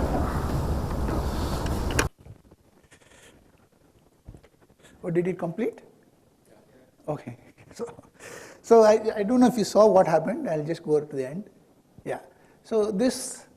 This basically I can't show all the moons, it will be too busy, so I've taken some sample of the moon, and if you look at it, this window, there is fewer reds and more greens in this window, and that's where we land. So these are the outer bounds, and below this and above this, you're totally out of band, and this is where you get a better match, and this area is the best match.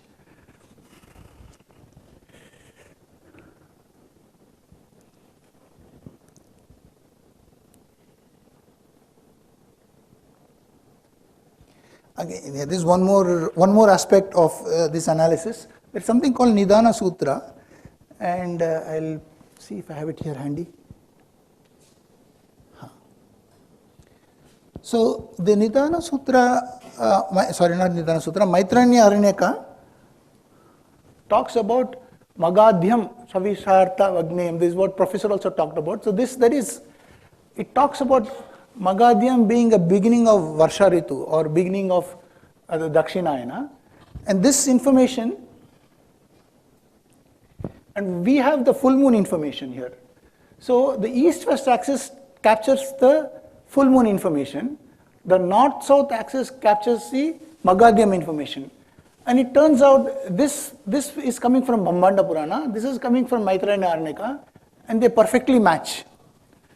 That is, orthogonal information from two sources fit well in the same sky scheme. So this particular Magadhyam scheme is important. So basically what Brahmāṇḍa Purāṇa is describing is a Magadhyam scheme where the Dakshinayana or Varsha Ritu starts from Magha. And if you look at this dial picture, there are all the nakshatras are given and the Ritus are given in this hexagon. And if you just get Magha, is like if you take Magha, that is this Dakshinayana to be day 1 of the year, from day 1 to day 14, the sun is with Magha. This part is Magha. The 6 nakshatras of Magha are here. So the Magha is, the span of Magha in the sky is about 14 days.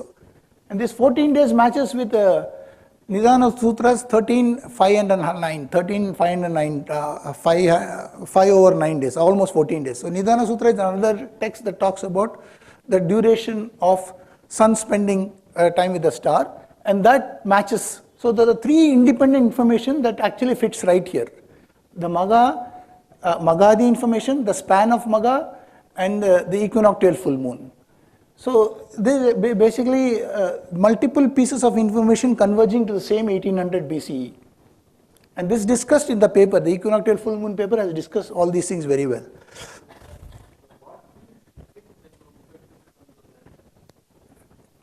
I didn't get you. Yeah, so let's say, for example, let's say Maitrāṇya Aranyaka did not say Magadhyam. Let's say it's Ashleśardham it said. Let's say, then this full moon and this won't have fit. These 2 full moons and that event won't have fit. So the fact that these are fitting, and even this particular Maghas, the span of Magha, the 6 nakshatras of Magha, consuming 13 and 5 by 9 days, and if you look at it, the sun spends around 14 days right here. Most of the other stars are not exact fit to the span of the nakshatra. Magha fits the exact span to the nakshatra. So this can't be coincidental. So there is one school of thought that is working, and then they are presenting different facets of that information is our surmise. Did I answer your question or do you have something else?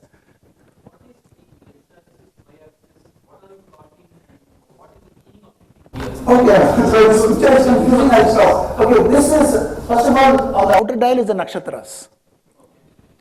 Then this hexagon is 6 ṛtus. These red dots are individual taras. So this particular sector is a Magha sector. This particular, from here to here is a Magha sector. And these are individual Magha taras. Okay, then you think of sun, this one, day one means, this is Dakshinayana.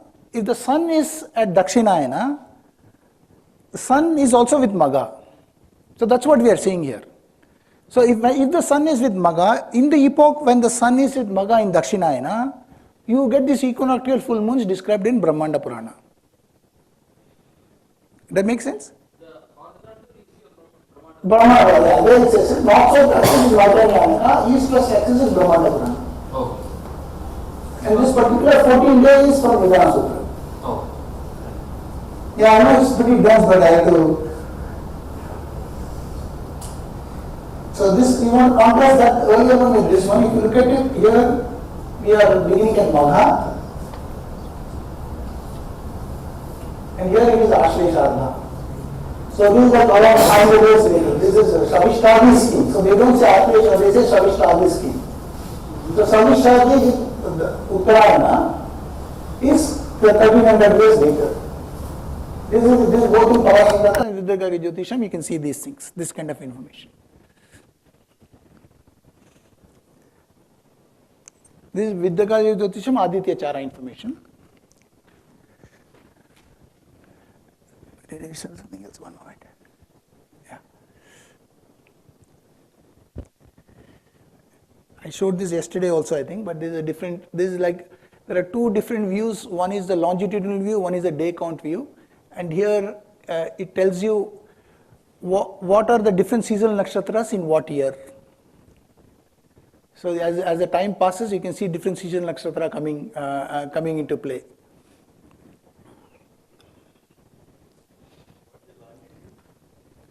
Actually, you can think of it as longitude independent, because I am just using ecliptic coordinates here. When you say longitude, you are talking about from the. No, you are talking about the. No, yeah, so this, take of it like that, okay, this is 0, always take this as 0 longitude. This is 0, this is 0. And this is 180. This is 270. It says 270 here. And this will be 90. That's how it goes. And this is the day count.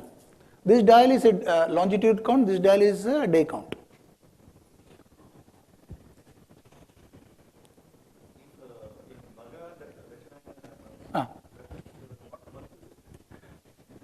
When you talk about month, you can say Ṛtu, Ṛtu, take Ṛtu. Like Chitra, Vishaka, like that. Yeah, so it's a tough question to answer that. I don't know, because at that time, this Laukika months were not there, right?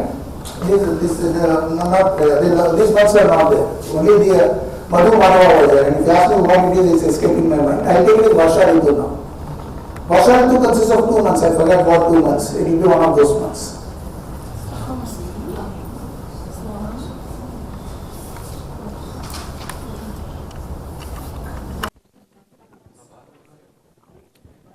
No, so actually those months that are named after nakshatras, Nabha Nabhasya.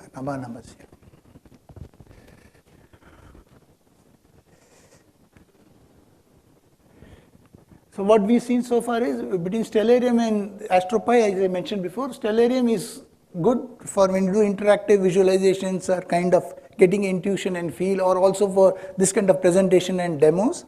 Stellarium is good as an education tool and intuitive tool, but an analytical tool, Astropy is much better. One example here is, this is just if I want to compute 1,000 sunrises from a fixed Bangalore, from Bangalore and from a fixed date, the next 1,000 sunrises, Astropy takes 10.4 seconds, this 0.90. This is actually not bad at all. This you can still live with Stellarium, but there are other things. Suppose I want to find all the full moons, 5,000 year full moons. the Stellarium cannot handle that. It will just collapse after some time. Because it has to keep loading the sky all the time. My machine also gets hot. So whereas AstroPi is very easy, it just does it in a matter of minutes. So this, so good for visualization and good for demo, but this is good for scanning and exhaustive coverage. And these, pardon me? So yeah, so both of them use the same mathematical model. So regarding the position of the stars and the proper motion of the stars, they are good. You can go up to 20, 30,000 years. But for sun and the moon, and specifically for eclipse, you cannot go beyond 3000 BCE. And forward you can't go beyond another, besides best of 6,000 years from now. That's all you can go. Beyond that, it's not reliable. It will show something, but you can't trust what it says. Sample calculation using AstroPi. I can show. So this is I want to show the difference between AstroPi and Stellarium. So this starts with magnitude less than 5 and with plus minus 10 degree precision of the circle. That's what your problem was. Show me code blocks of both and comment merits and demerits. Okay. So this is the AstroPi code. There is something called the Vizier is the way you query. You just say, okay, what I want to query, these are the attributes I want, and this is the catalog I want it from, and you just say go, just get it. You just say it knows what the precision circle is and just get it. So this whole thing takes about maybe 3 minutes to run. Now if you go to Stellarium, this is what it does. It says, you got to give me the list. I can't find it. He says, I can plot it, but you just give me the list. You can't find the stars. So, but give me the list of stars, I'll plot it for you. It doesn't know how to find the stars. That's the difference between the two.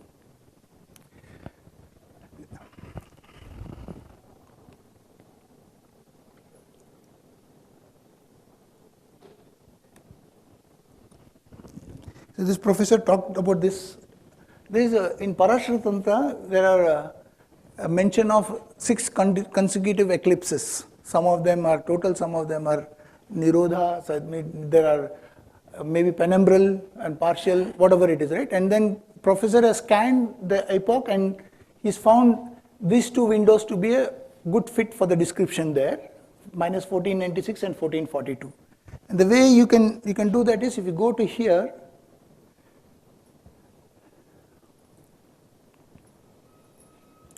so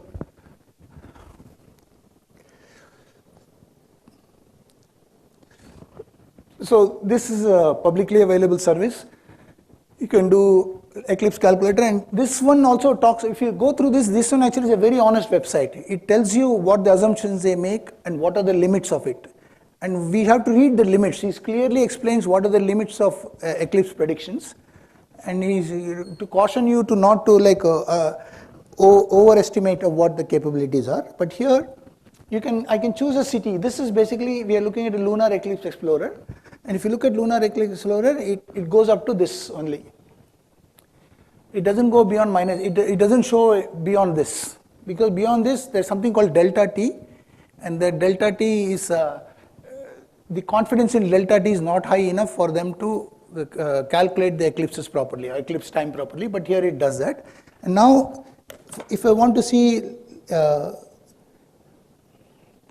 can do Bangalore, India. You can go to Bangalore, India, and you can say what kind of eclipses you want, partial, total, or anything.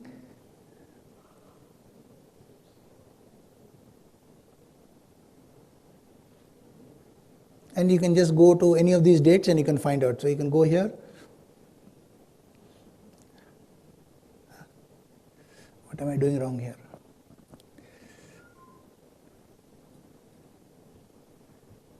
Let me go back.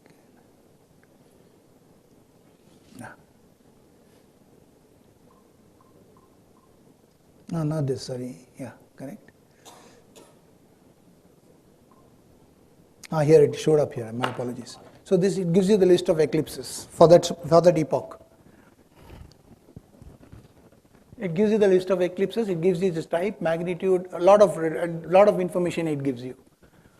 So this is actually, for calculating eclipses, this is much easier than even AstroPi. AstroPi can do this for you, but this is much easier, and you have AI tools that will scrape it for you and give it to you also.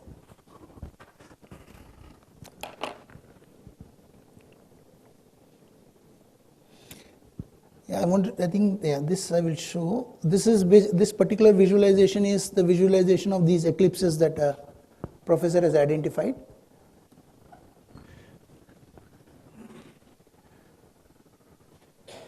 So this is 1496. We are going to see two eclipse sequences, and the first eclipse is this. Actually, you can see this penumbral, N for penumbral. So it will not look like an eclipse, but there is like a small shade will be there. That's the first eclipse. The second in that series, maybe I should speed it up. Yeah, there you go. There's a partial eclipse here. That's the second in the series.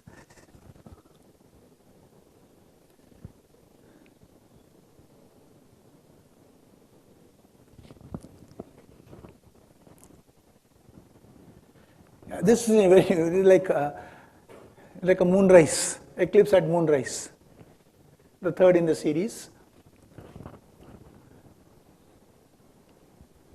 Actually, there is one interesting part. There is between those numbers that came out of JPL and this, I had to modify 1 or 2 by a day to get the right effect.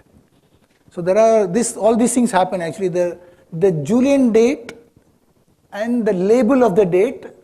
Most people, they are always off by 1 or 2 days. Between Stellarium and AstroPi, it is off by 15 days. But the Julian number will be correct. The JD number will be correct. The label associated will be wrong. So the day of the week, even the month, all those things will be off. But the Julian number will be correct. So these dates always, I don't trust these. These dates are for our human convenience, but the real number is like ācāryāṇī or something, right? That is a day count, the sunrise count from a particular point. So this is the second series. These two are this moon actually is penumbral eclipse, so it's not. This one is a full red moon. This is total eclipse. Yes, sir. This I ran it in Stellarium and video recorded it. You have taken from Stellarium. Yeah. I run it. So when you run Stellarium, the whole screenshot you can take as the movie. Because if I run Stellarium now, sometimes it misbehaves. This is Espenac, sir. These dates are from Espenac. So I'm taking Espenac's date and visualizing in Stellarium. And it happens, what Espenac date, there is an eclipse, it shows Espenac eclipse.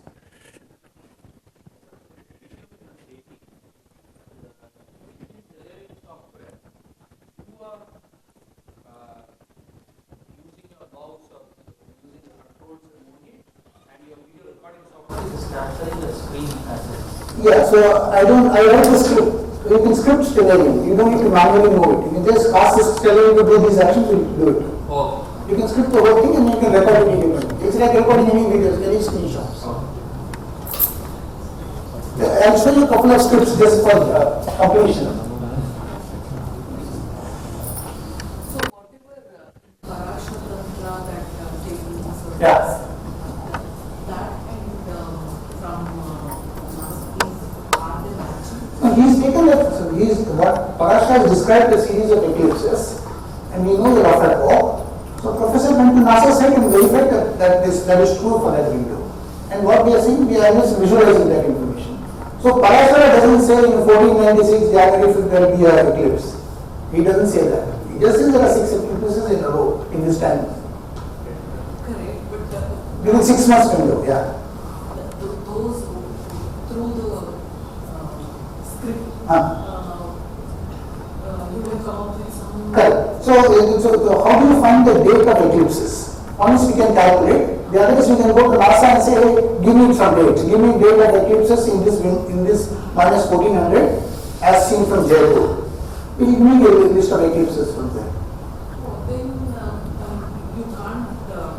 It's like you are taking the dates from there Correct. and then putting it here. I am putting it in Stellarium. Now my question is, in Parāśaratantra, whatever is there, Correct. through that hint,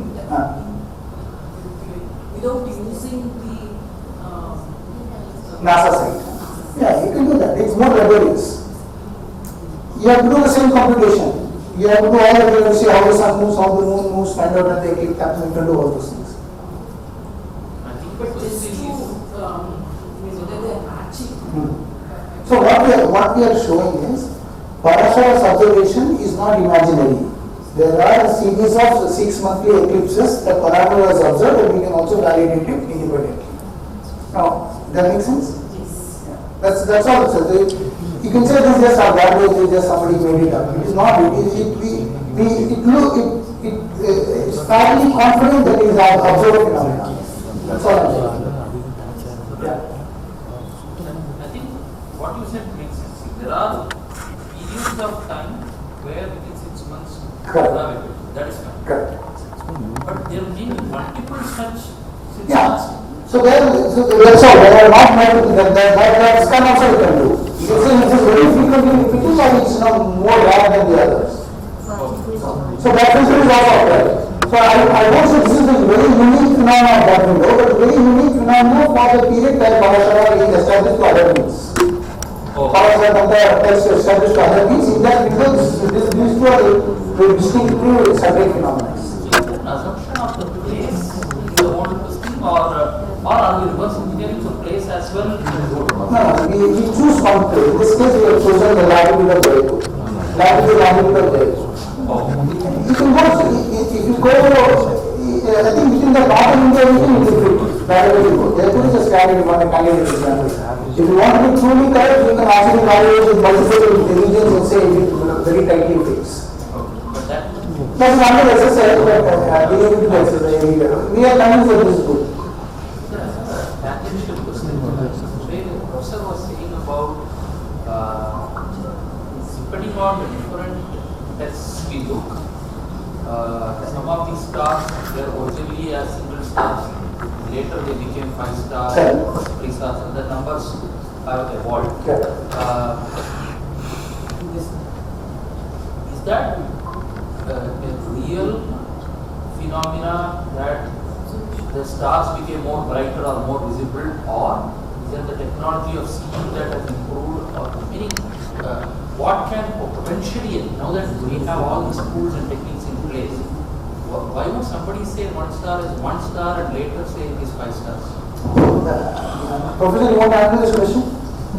Okay, I'll try to do my best here. So, first is visible stars. You just say, choose some bright star, you see the visible star. Then you want to use star as a mechanism to track the sun and the moon, and sun and the moon at a particular velocity. And you want to know what star they are and how far they go. So it's a combination of what you can see, and as technology emerges, as your sophistication emerges, you want more points. So 27 nakshatras are consumed by 83 taras. Why 83? That 83 number is closely related to the moon's periodicity. Moon has some periodicity where the 83 magic number comes, 83, 86 magic number comes. Now I am struggling to explain exactly, but you take it from me. So that 86 number of taras is a good measure to track the moon. And you overlay that with the sun also. When you come to the sun, you want to have equal division, because sun is more uniform than the moon. So you come with equal division nakshatra systems, which are actually zonal, with some visual markers for your ease of marking the zone. So the nakshatras that were initially single became more to track the moon, and then when to track the sun, you created the equal nakshatra zones, and that's one picture we can paint. I understand, but for that later star which you found out, we grouped it under that same name as well. We didn't create a 28th star or anything. Yeah, correct. No, 27 is the moon has got this 27 periodicity also. In 27, roughly 27 days, it comes back to the same nakshatra. So it's 27.3. So one can argue whether 27 is a good number or 28 is a good number, and that debate has been going on for quite some time. One school, go ahead. So I think what you are saying is anything which fits under that one day of the moon will all be called Revati. Yes, something like that. You think of it like that, yeah. Now, one day of the moon is not sunrise to sunrise. Yeah, whatever. Yeah. So anything which falls under that arc, that degrees of that. Correct. So I wanted more precision within that arc of the moon. I initially one. So that's a visible part, right? That is what you see, what the nakṣatra, the physical nakṣatra that you see, the moon traverses in that zone, and fortunately or unfortunately, nature has put the nakshatras in random order. They are not put it in our convenience like a clock dial. So you got to live with that and fit your need to that. So that's the optimizing problem there, where you live, you can't remove the nakshatras to your convenience. If you could, I'm sure they would have done it. But because they are fixed and because they are randomly scattered, you use that random scattered information to best group the way you want to track your sun and the moon and to count the time. Now, these are tough questions. These are research questions actually. I am giving my best answer. There could be better answers.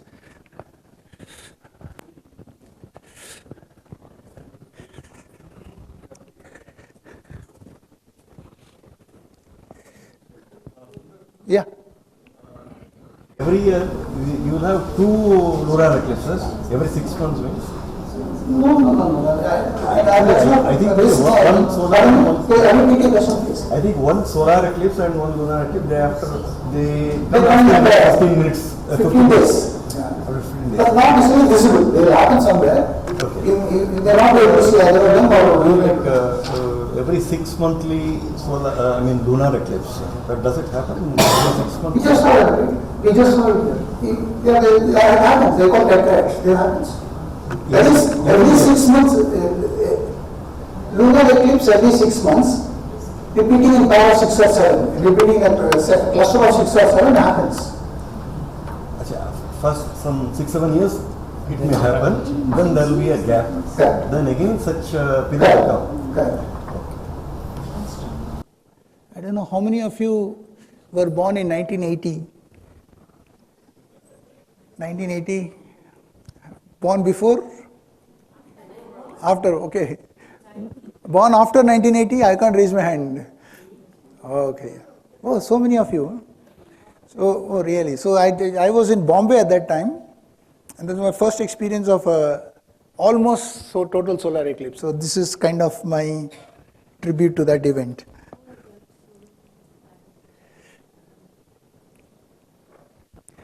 So this was most spectacular in Puri. Even now, if you go to the search and see, they had the Puri temple and the eclipse was on top of it. So we'll just see if it works out for you.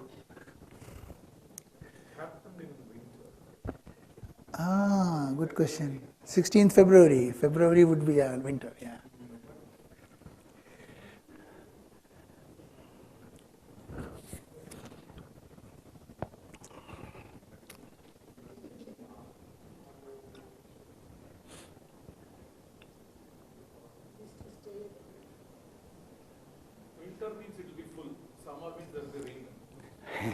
So that's the totality.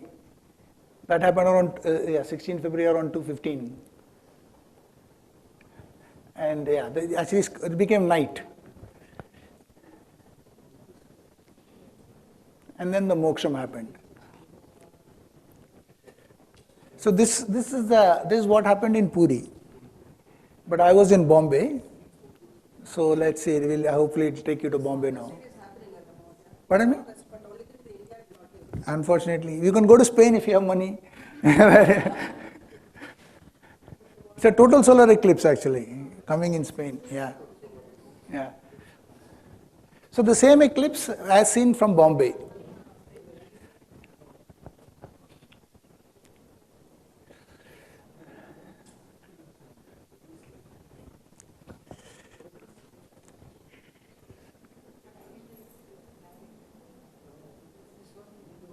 There you go.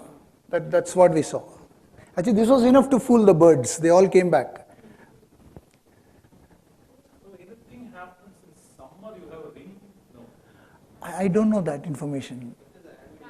Annular you're talking about. Huh?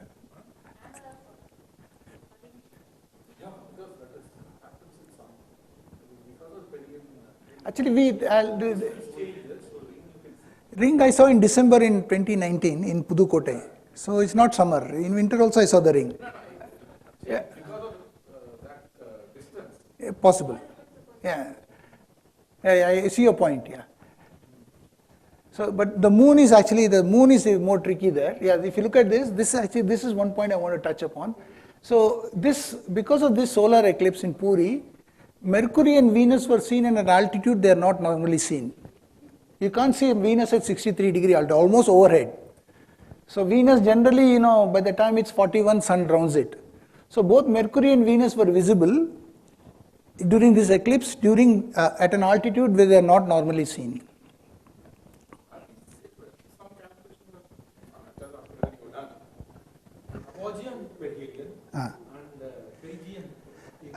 I'm not done, but I think those are good things to ponder about.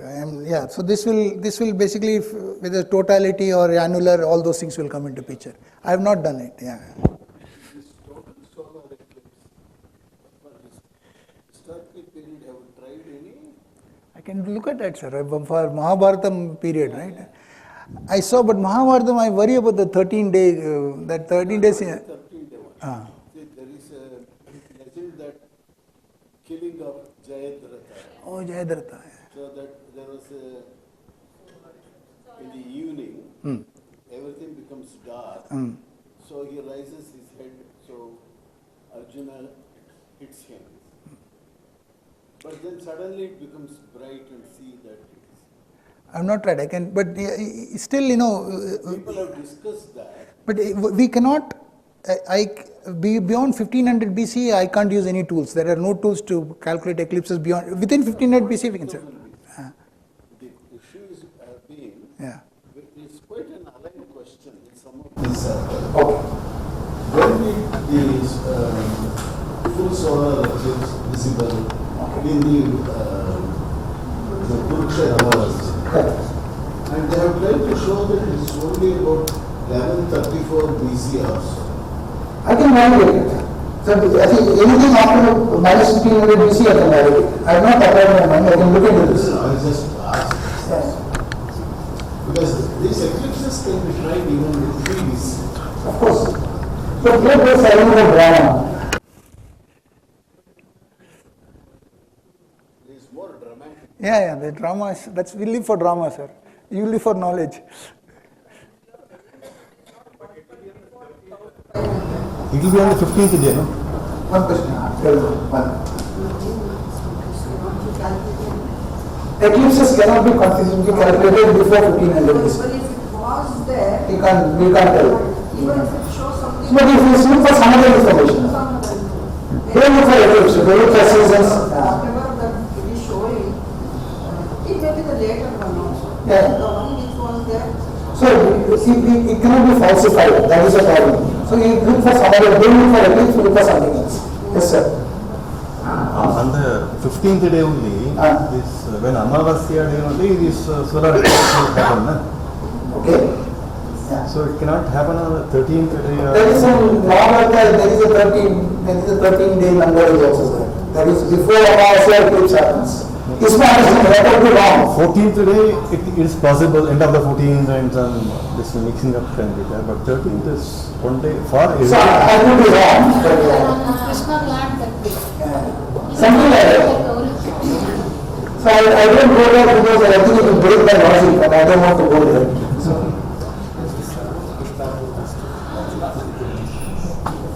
So this quickly, the structure issues that they are about closing my show. So there are some tools that we have. I just will walk you through that.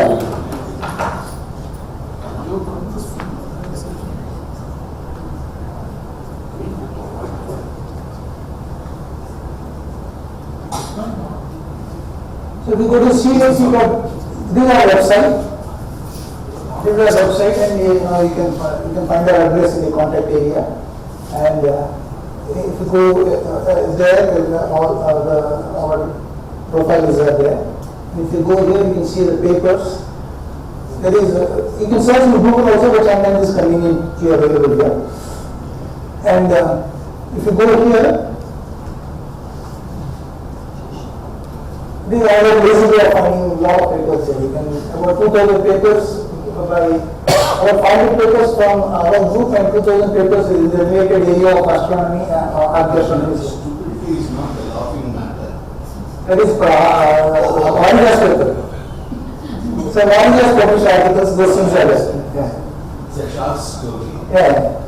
So most our publications are work in finding way through, and you can search, for example, who comes up. Shows the wide variety of topics. So you can search for film paper here. Instead of search, yeah, you can put in Google also, but sometimes it is lazy, you can find it here. So this is one. The other thing I want to show was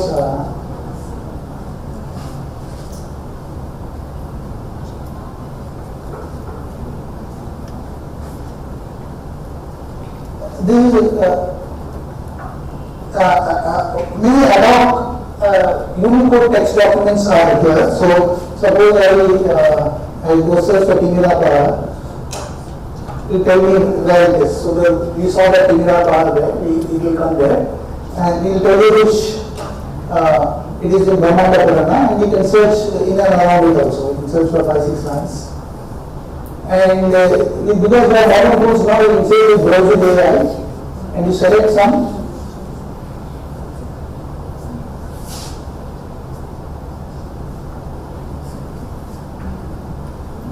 You put it here and say explain.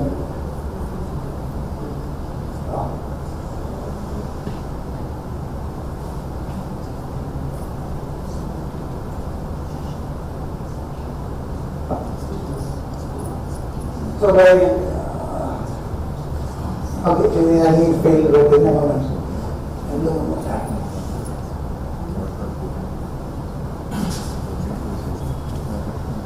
I will not spend time on this, but this is a, you can do character search and Unicode characters of water in the text here.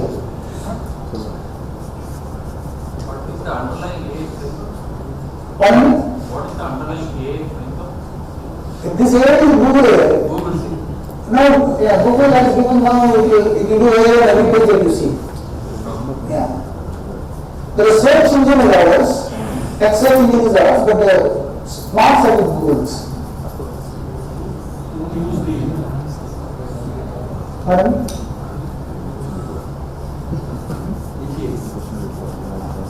No, we do not have to do big applications.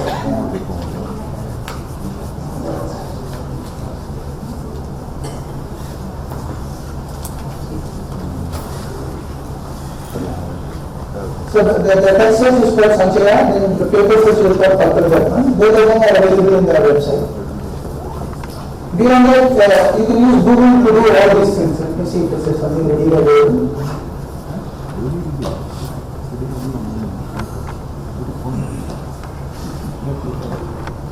Yeah. So this is my custom Sanskrit Anvaya maker. So if you give it a verse, if you do the verse and then you do correction of the verse, and then you do the Anvaya and give you the meaning, and also give you a grammatical breakdown. So this you have to prompt it properly. Once you prompt it, it will do. So these tools, at least I find Gemini to be fairly good at like 8th grade Sanskrit level. So I am at that level. So if you are a scholar, it won't be helpful, but for many places this is helpful. ChatGPT is also good. Claude is also good.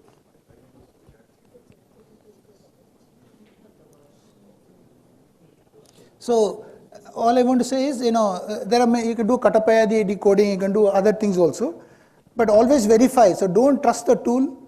The tool actually is very smart, but occasionally super stupid, and you don't know when it will be super stupid. So you don't trust the tool. Always verify what it gives you. But use it as a productivity tool.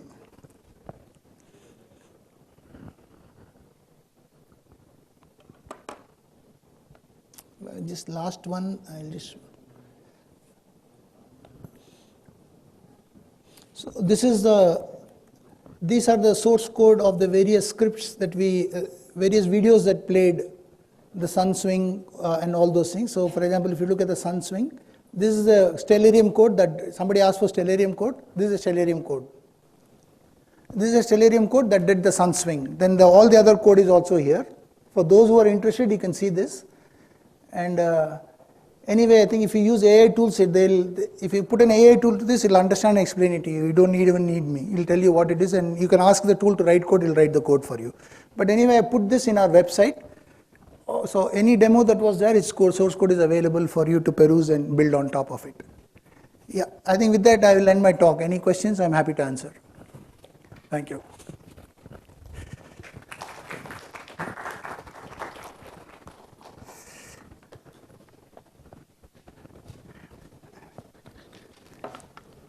I assume there are no questions. So his just a small caveat. If you're wondering if all that is possible, I'll also tell you it is not so easy. He just shows it as it is being very simple. We have an internal joke in our center. The way to prompt only Sunder knows, and only then the AI gives such results. Okay, so when we do, nothing of that happens. Okay, so one thing is he has provided all the link to the Stellarium code. So you can use that to have the videos for your perusal. So yeah, thank you.